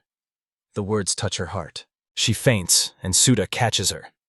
The girl explains that all she needs to be happy is his kind words. A few days have passed, and Suta, looking into his almost empty wallet, thinks that the guild still hasn't appreciated their ore, so they need to look for work. At the guild, he sees a crowd near the bulletin board, everyone discussing a pointless quest. One tells the other to forget about it, because it's impossible to kill a ghost. Suta reads the task: tame a ghost with a reward of 10 million cola. He is stunned, because the Basilisk was only paid 3. He turns to Chloe, apologizing, and asks her to tell him more about the ghost quest. The girl explains that a spirit has appeared in the cemetery, which has already been nicknamed a demon. It is said that it can summon and control the undead. Chloe adds that the reward was announced immediately after the first reports. Suta thanks her for the explanation. After leaving the guild, he thinks he wouldn't take this quest for any money. Aphrodite indignantly asks why he refused because the amount is insane. Suta replies that the risk is too great, and they will soon become rich anyway when they sell the ore. Aphrodite reluctantly admits that he is right. The young man says that it is better to earn money gradually on simpler tasks. At this moment, Carolina comes up. She seriously asks if she can take this quest instead of him.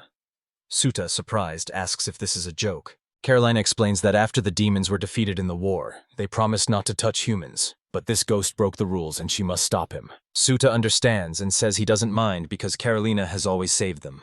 Now it's his turn to support her. But he sets a condition: he will go with her because he won't let her take the risk alone. The girl shyly thanks him, admitting that his words make her heart beat faster.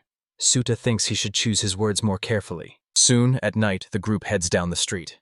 Ciel asks why they would go to the cemetery at night. Suta explains that the spirits are only active at that time. He adds that if the girls are scared, they can go back to the hotel. Ciel starts screaming that there is no way she will do that because she will go crazy from worrying about him. Aphrodite mocks Ciel for being afraid of ghosts, but in response asks if the goddess herself is not afraid. Aphrodite proudly says that she is a goddess and will not be afraid of ghosts. If a spirit appears, she will erase it with holy magic. Ciel clenches her fists and exclaims with delight that it couldn't have been otherwise from a goddess, her eyes shining with joy. Aphrodite asks to leave the ghost to her and calms Ciel down, promising protection. Ciel thanks her and admits that she has become calmer. Suta notices that Aphrodite always repeats these words. Half an hour had passed, and the boy was already regretting relying on Aphrodite and Ciel. The two pressed against each other.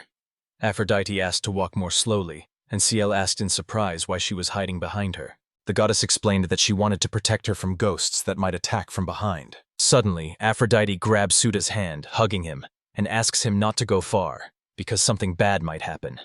The young man is confused. He abruptly exclaimed that he wasn't going anywhere, and if she was so afraid, she should have stayed at the hotel. Aphrodite, in a panic, assures him that she is worried about him and will not leave, while Ciel tearfully asks not to leave her alone. Suta understands that there are serious reasons why they don't want to return. Carolina notices movement from the side and warns the owner that something is hiding in the branch. An E-rank Hitodama with powerful fire magic emerges from the treetop. Aphrodite and Ciel cling to each other, screaming, calling him a ghost. Aphrodite loses control, and Ciel pleads with her to control herself. Suta regrets not leaving them at the hotel. Carolina shouts that the monster is attacking. Suta summons the adamantium golem and orders it to defend. The giant stands in a defensive stance. Hitodama tries to strike, but his attack is powerless against the golem. Suta tells Carolina that the ghost looks weak, but she replies that it is only a ghost servant. The monster was ordered to attack anyone who came near its master. Suta admits that it faithfully follows orders, even in the face of a stronger enemy. He decides to trap the spirit in a capsule. Suddenly the young man realizes that if this spirit serves its master, then there must be another Tamer in this world, similar to him. He fears that stealing the monster could have consequences. But having made up his mind, he throws the capsule. It turns out that you can take monsters from strangers here. Hitodama ends up in Suta's capsule. The guy thinks that if it's possible, then his absolute submission isn't all that unique.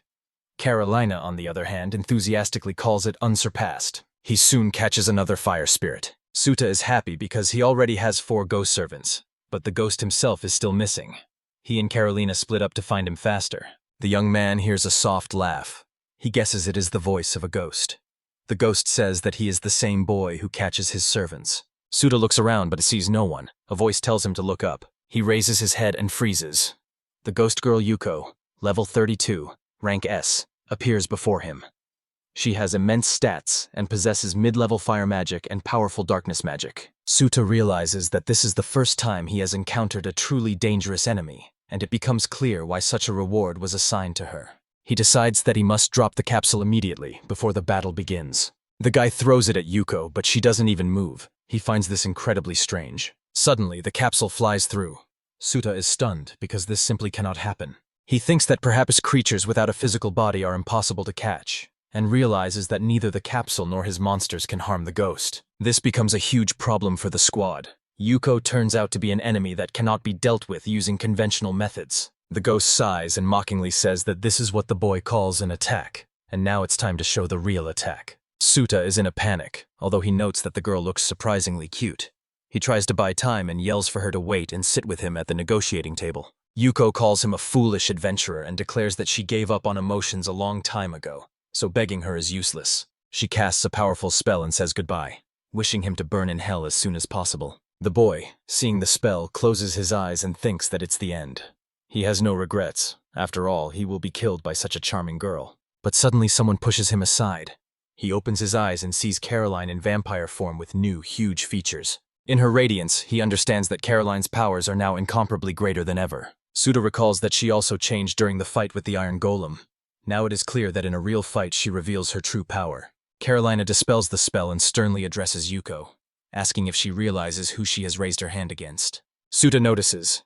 The ghost is terrified, her face distorted by panic. Yuko shuddered and exclaimed, calling Carolina headmaid and asking what she was doing here. The guy understands. They are acquaintances. Yuko, who boasted about being free of emotions, is now trembling with fear. Carolina says that Yuko has become too bold, and she never believed she would see the day when she would dare to raise her hand against her.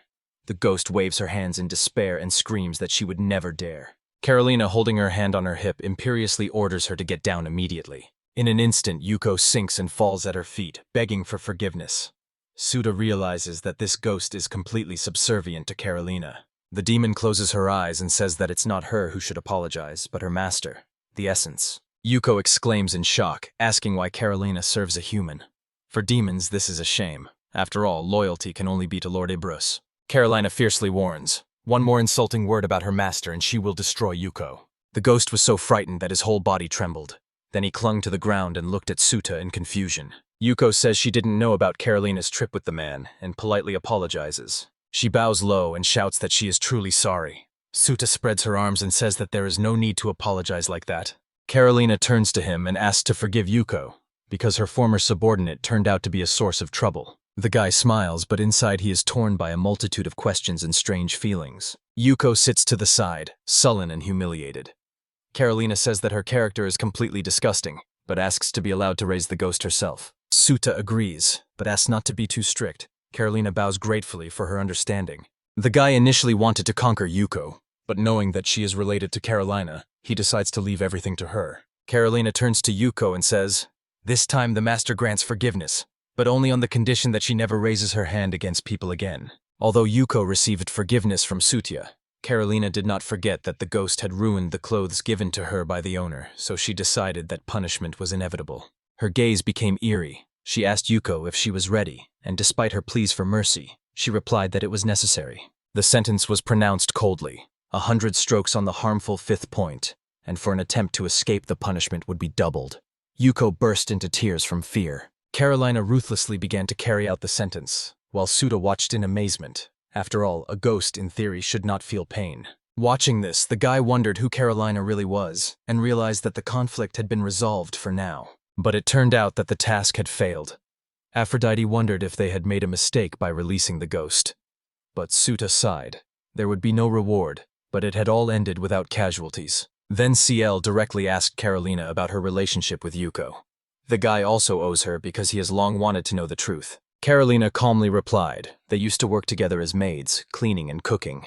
Aphrodite raised her eyebrows in surprise. After all, having heard that Yuko was a demon, she had expected unprecedented strength from her, but she quickly complied. Are lower demons really that weak? Suta shook his head. Yuko's characteristics were extremely high. It would be unthinkable to call her weak. If you imagine that the other subordinates of the great demon are no worse than her or Carolina, it becomes scary what they can be like. Suddenly, Aphrodite noticed familiar places and reminded them that this was where they had already bred monsters. Suta agreed. It was time to crossbreed new creatures. She guessed that they were talking about fire spirits, and excitedly asked if they would really live in a capsule like everyone else. Suta remembered the advice to cross a ghost with a wolf.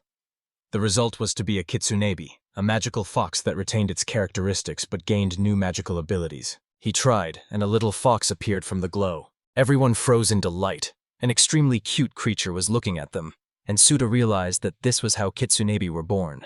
Carolina explained that this is a rare monster capable of combining two schools of magic, which is why demons often keep such creatures as pets. Suda admitted that he was both cute and useful.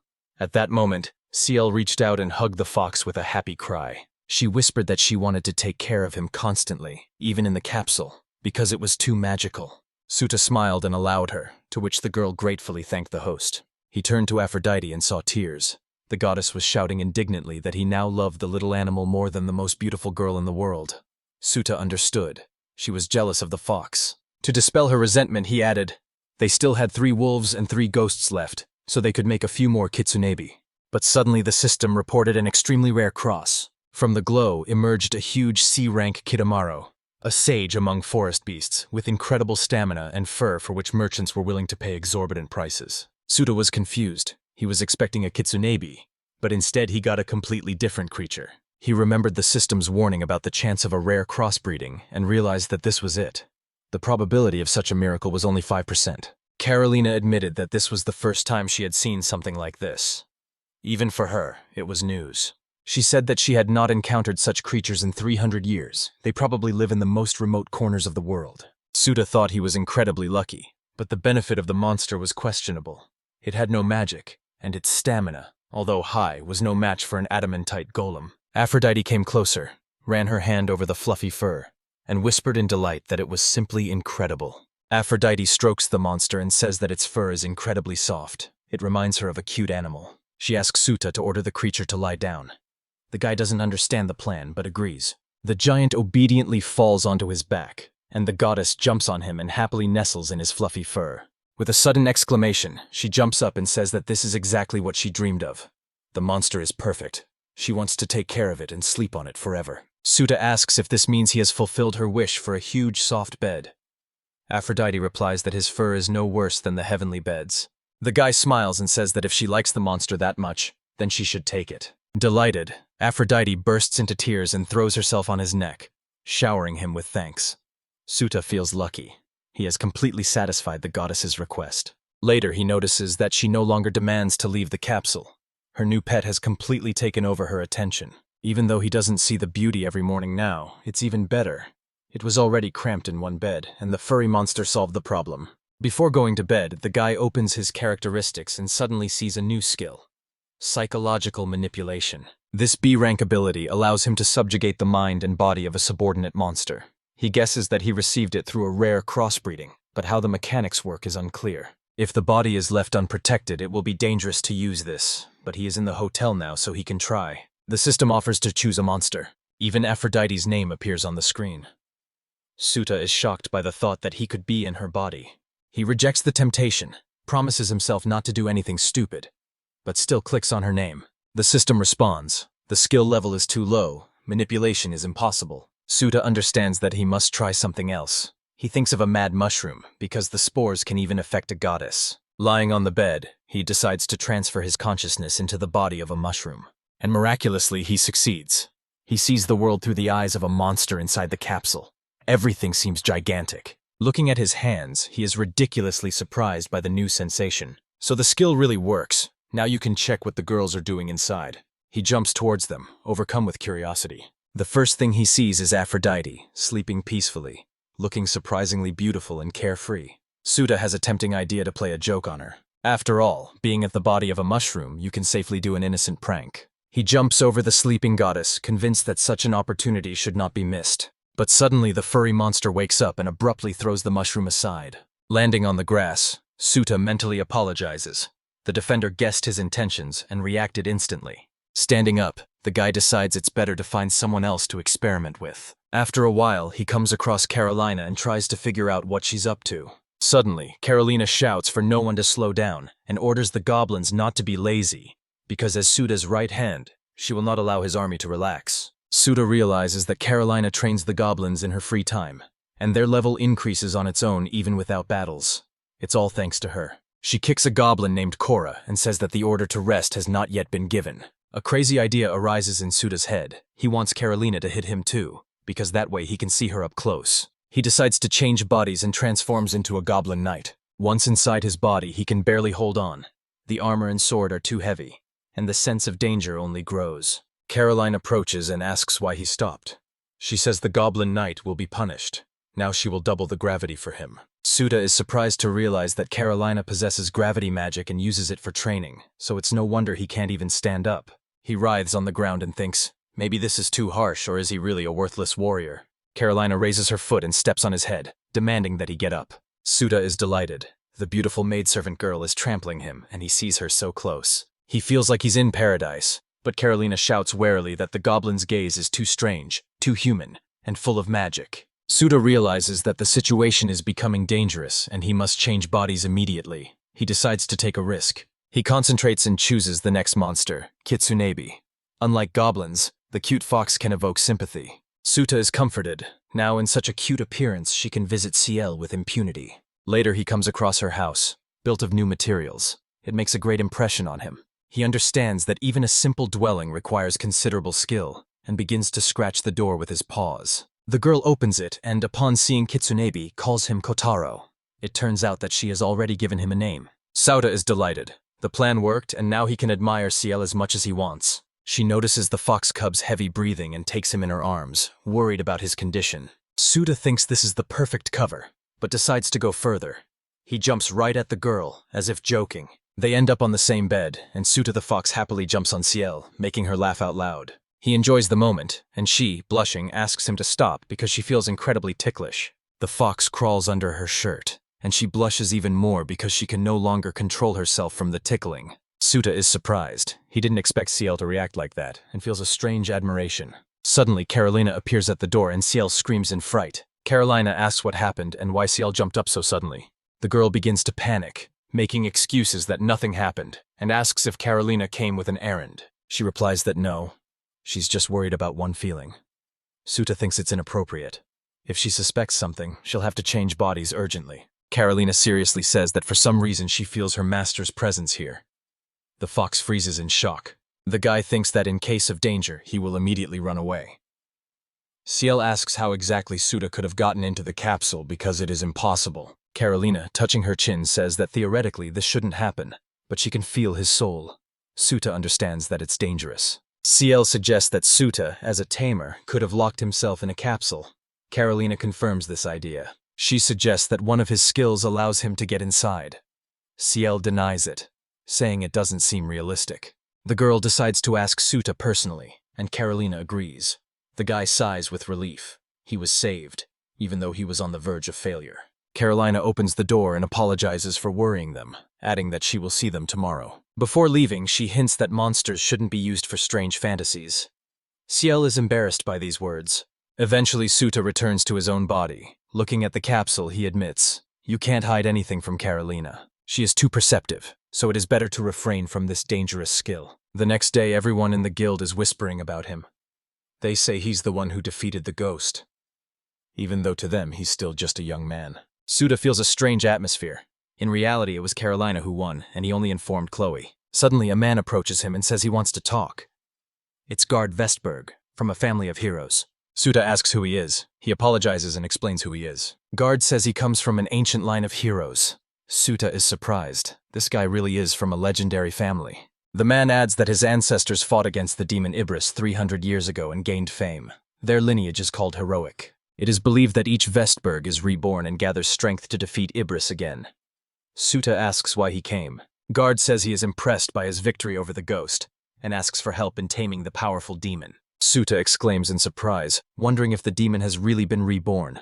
Guard advises against discussing it here. He suggests meeting in the evening at a northern bar, where he will tell you all the details. After this, Aphrodite is indignant. She is against the fight because she needs to accumulate more strength. Suta doesn't understand this reaction.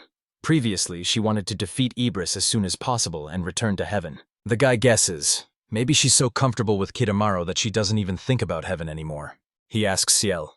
The girl says that if the demon really exists, then it must be destroyed quickly to avoid casualties. Then Suta turns to Carolina. She says it's a waste of time because the demon could be a fake. The guy asks how she knows. She replies that it's just a guess, but she can check. Suta decides. They will go listen to Guard, and if it is too risky, they will refuse.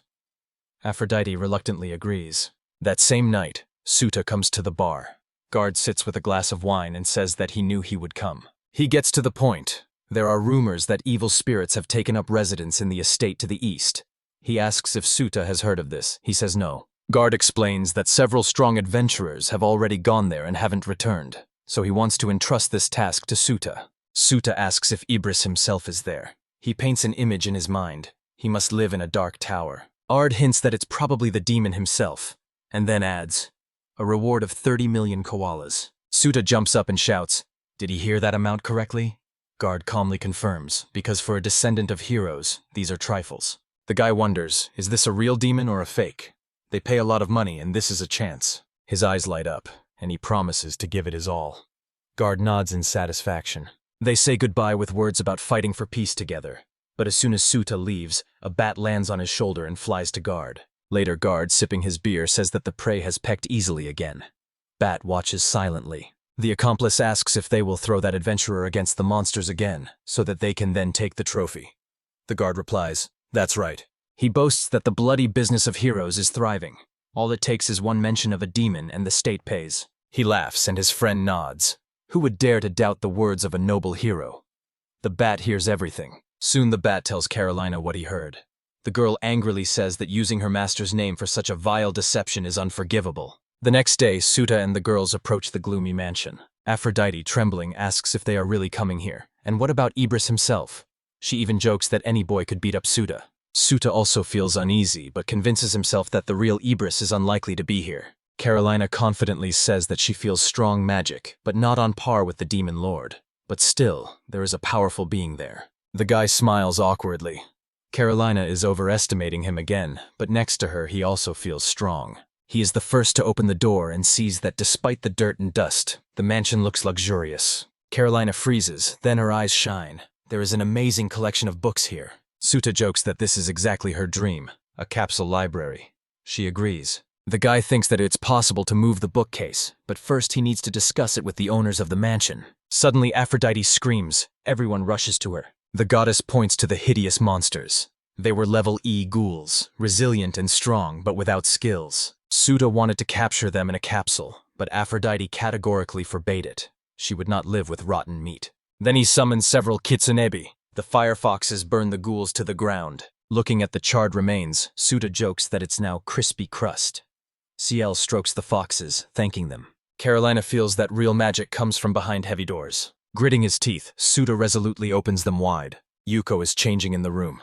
When she sees him, she screams and orders him to leave immediately. Following her in, Carolina asks what Yuko is doing here. She immediately recognizes her as the senior maid. Yuko says this is her home and she's just changing in her own room. Aphrodite shrugs. What should we do now? CL asks directly if they know Yuko. Suta realizes that it's time to ask the girl herself. At the table, Yuko confesses that after her house was destroyed by hunters, she settled here, in an abandoned estate that was left without an owner. Suta is surprised. He was sure that she lived in the cemetery. The girl answers that she went there to revive allies because there are so many bodies there. She bites her nails and says angrily that hunters and adventurers are increasingly encroaching on the estate. To her, humans are disgusting creatures. Carolina explains, the state pays hunters generously. Suta remembers that guard said the same thing. The guy asks directly what she does when strangers come here. She says she just chases them away. But to prevent them from returning, he sends ghouls down on them. Let them bite a little. Suta thinks, this is it, the truth. Suddenly, a group of people enter the room. One of them mockingly says that he didn't even know who lived here. It's Guard. He pretends to be surprised, saying he expected to see Suta alone, but it's even more interesting this way. Suta asks what he's doing here. He sneers. Has he still not realized that he's being used as a pawn? He admits that he would like to destroy them all in battle, but since the only enemy is this girl, there is no point in delaying. Guard laughs and calls himself a hunter of the Rose Feast clan. He challenges Suta and his companions. Suta grits his teeth. He felt that Guard's story was strange, but he didn't expect such meanness. Carolina angrily asks permission to deal with the scum. She says that 10 seconds is enough to tear it apart. Suta shouts that this cannot be done. He is afraid that Carolina will really destroy them, so he decides to equalize his forces. He summons a goblin knight and orders him to attack. The guard grimaces. So the rumors are true. Suta really is a tamer. And he adds that it's a dirty profession. He laughs, asking if the boy really thinks one green knight will save him from 10 of his men. But Suta just smiles, and a moment later, a whole troop of armed goblins appears in front of him. Guard is surprised. Only a level 150 warrior can have so many creatures under his control. He orders Suta not to move and is meant to kill these creatures because numbers do not equal strength. But Suta knows the truth. CL forged the goblin armor and Carolina trained them. That's why the enemies can't win here. A few minutes passed and the guard's detachment lay defeated. Then a burly man named Damon Baldox, 35 years old, steps forward. He asks permission to deal with the enemies himself. With one blow, he cuts through several goblins at once. Suta is stunned by his power. The goblin squad falls. Guard praises Damon, calling him the only one he can rely on. He orders him to cut off Suta's head. Suta coldly warns the hero that he will show how dangerous it is to mock the guard. Suta understands that the goblins won't hold out, so he grabs the capsule and summons the werewolf Naya. The powerful beast holds back Damon's attack. Suta mocks him, calling him a weakling and his opponent worthy. Guard shouts in amazement that Suta even has a werewolf. Suta approaches Guard with a creepy smile. He says he still has many allies and is waiting for his final words. Guard can't stand it anymore. He falls to his knees and asks in a trembling voice who this guy really is. Damon suddenly shouts to the Garda that it's too dangerous here and they need to run away. Suta is just surprised. Where have they gathered? And immediately summons crazy mushrooms. Instantly, they disperse the chaos powder, and Guard begins to cough, feeling his entire body burning. His clan members have gone crazy. They confess their love for each other and start fighting among themselves. Guard orders Damon to stop them, but Damon blushes and admits that he has always adored his master. He hugs Guard tightly, declaring that his brave mask is irresistible. Guard shouts that Suta destroyed his clan. Suta crosses his arms, thinking that the Rose Festival has received its just punishment. Aphrodite whispers that it was intentional and calls him a beast. Yuko bursts out laughing, saying she hasn't had this much fun in a long time. She asks Sauda if he would kill these people, adding that for an ordinary guy it was spectacular. He thanks her for the praise. Carolina grabs Yuko by the ear, scolding her for using dirty words towards the owner. She squeals and apologizes. Suta advises Yuko to leave the estate because rumors of ghosts will attract powerful hunters. The girl says that's nonsense. There is no peace for her anywhere, because she will be hunted everywhere. Suta thinks that her features were blurred then, but are clear now. Perhaps, like Caroline, she has two forms, a ghostly one and a human one. He says he knows a place where she will be safe. Yuko asks incredulously. He explains that it's spacious and hunters won't be able to get there.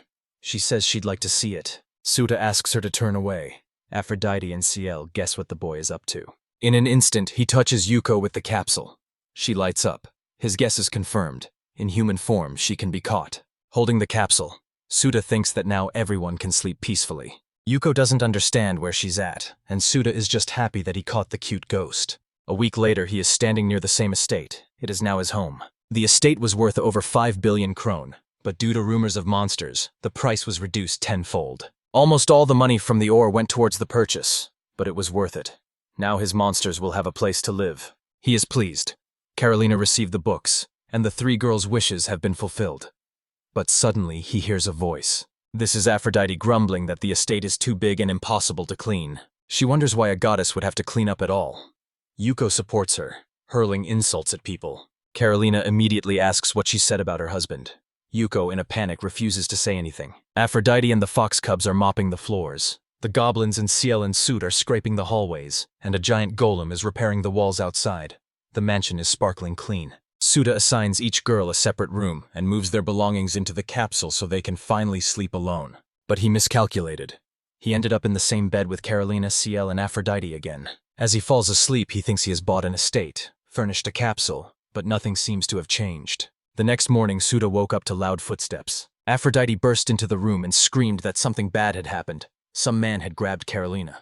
Going downstairs, the boy saw Carolina with a blade at her neck. She was apologizing for her own inattention, but the man turned out to be a girl. She claimed to have heard that demons lived here, and she also found people near them. Ciel also went down and saw the scene. The stranger was asking why a person would cooperate with evil spirits, clutching a blade at Caroline's neck. Ciel suddenly asked if it was really her teacher because she recognized the voice. Suda was surprised. Was it really the demon hunter who had disappeared 2 years ago? The girl pulled down her hood. It was Rika Garbanento, a young dwarf, 23 years old. After explaining, she turned to Suta and said that she should have thanked him first. She sincerely thanked Ciel for saving her. admitting that she wouldn't have been able to do it herself. Suda replied that an apology was unnecessary. She had saved him many times before. Rika realized that Carolina was saved from the Bakragi family, so she also owes it to Suda. The boy confirmed that this was the case, emphasizing that Carolina was not such an evil demon.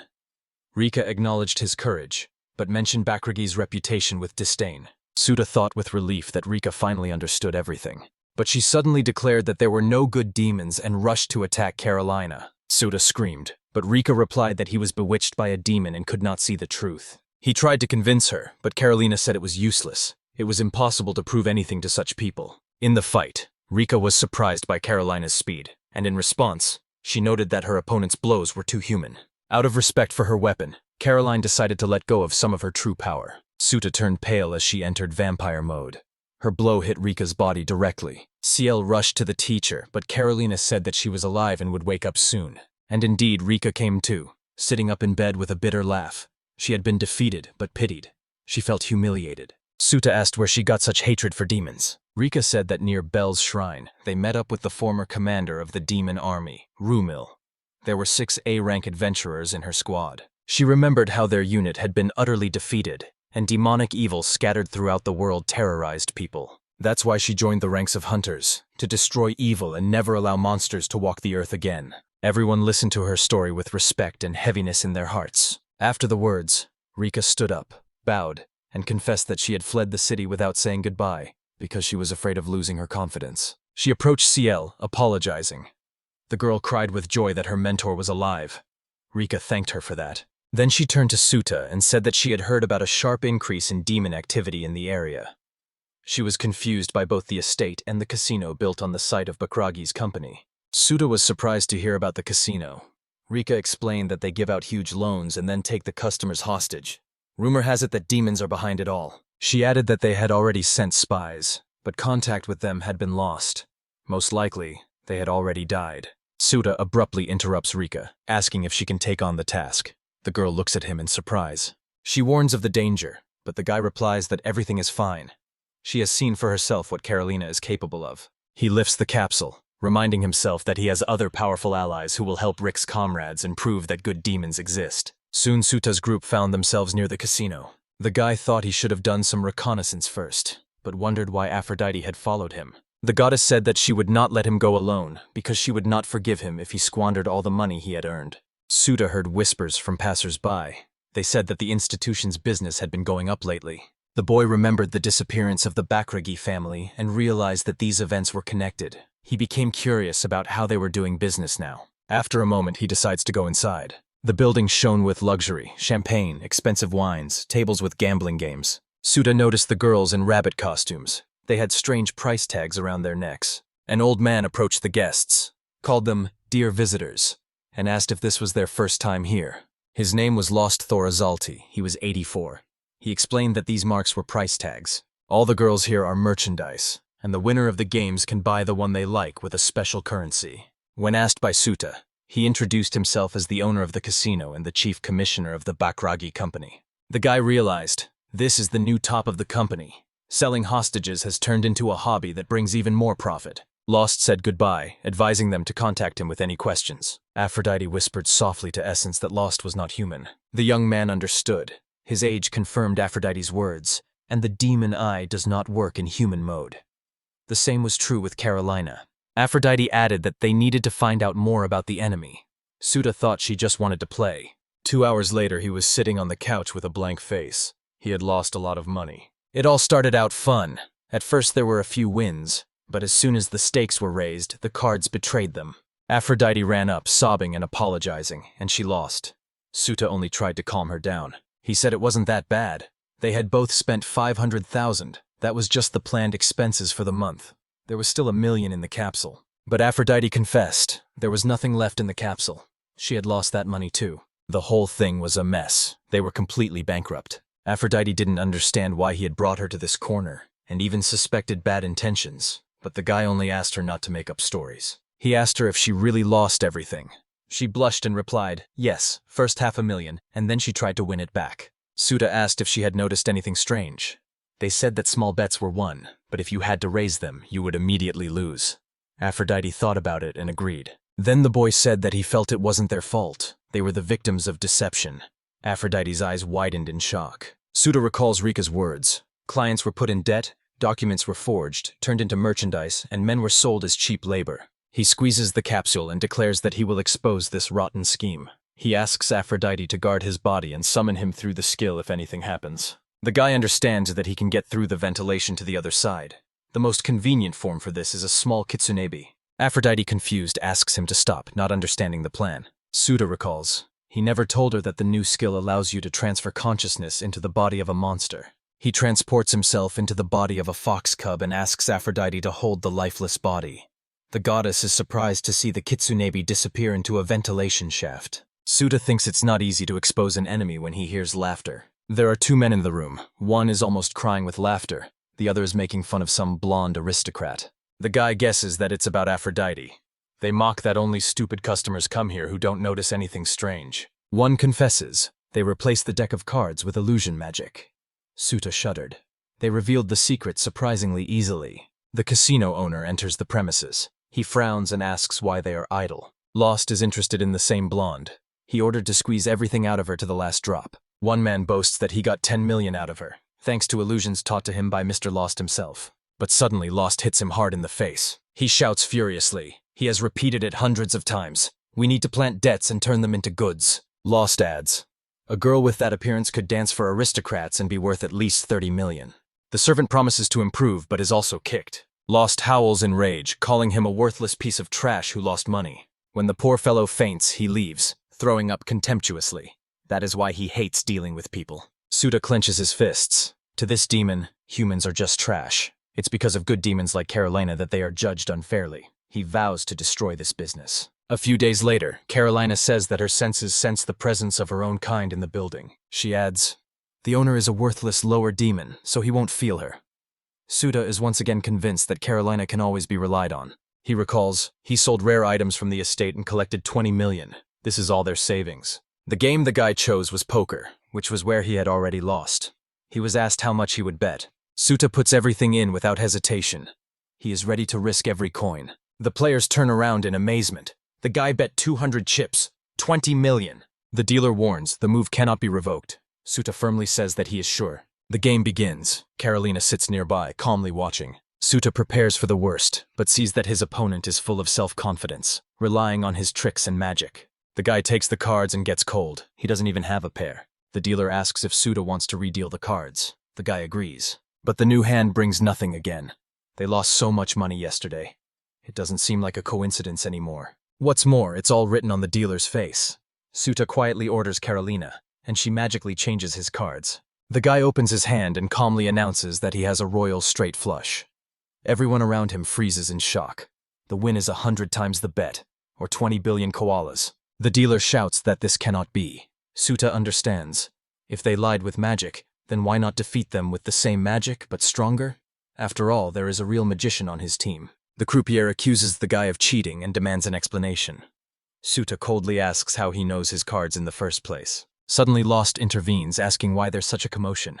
The dealer immediately bows, apologizing. Lost looks at the table with the legendary combination, smiles, and calls Suta the guest of honor. He offers to go to the office to give the winner useful advice. He orders Carolina to wait in the hall. In the office, Lost closes the door and congratulates the guy on his win. Suta politely thanks him. But suddenly Lost pulls a knife out from under his shirt and says that Suta should keep the money for himself. The guy dodges the blow and demands an explanation of what it means. The demon replies that they don't have money for worthless people. If Suta had lost silently, there would have been no problems, and now he's only caused him unnecessary trouble. Suta grits his teeth and prepares for battle, pulling out the capsule. Lost calls out to his subordinates to kill the boy. Armed goblin knights burst out of the capsule, and Suta orders them to attack. Lost looks on in amazement. An ordinary man cannot have so many subordinates, and the goblins are already dealing with his henchmen. The demon gnashes his teeth furiously and says that he didn't want to reveal himself, but there's no other way out. His body bursts into flames and he appears in his true form, a level 23 demon, the Lord of Fire, Wind, Water, and Darkness.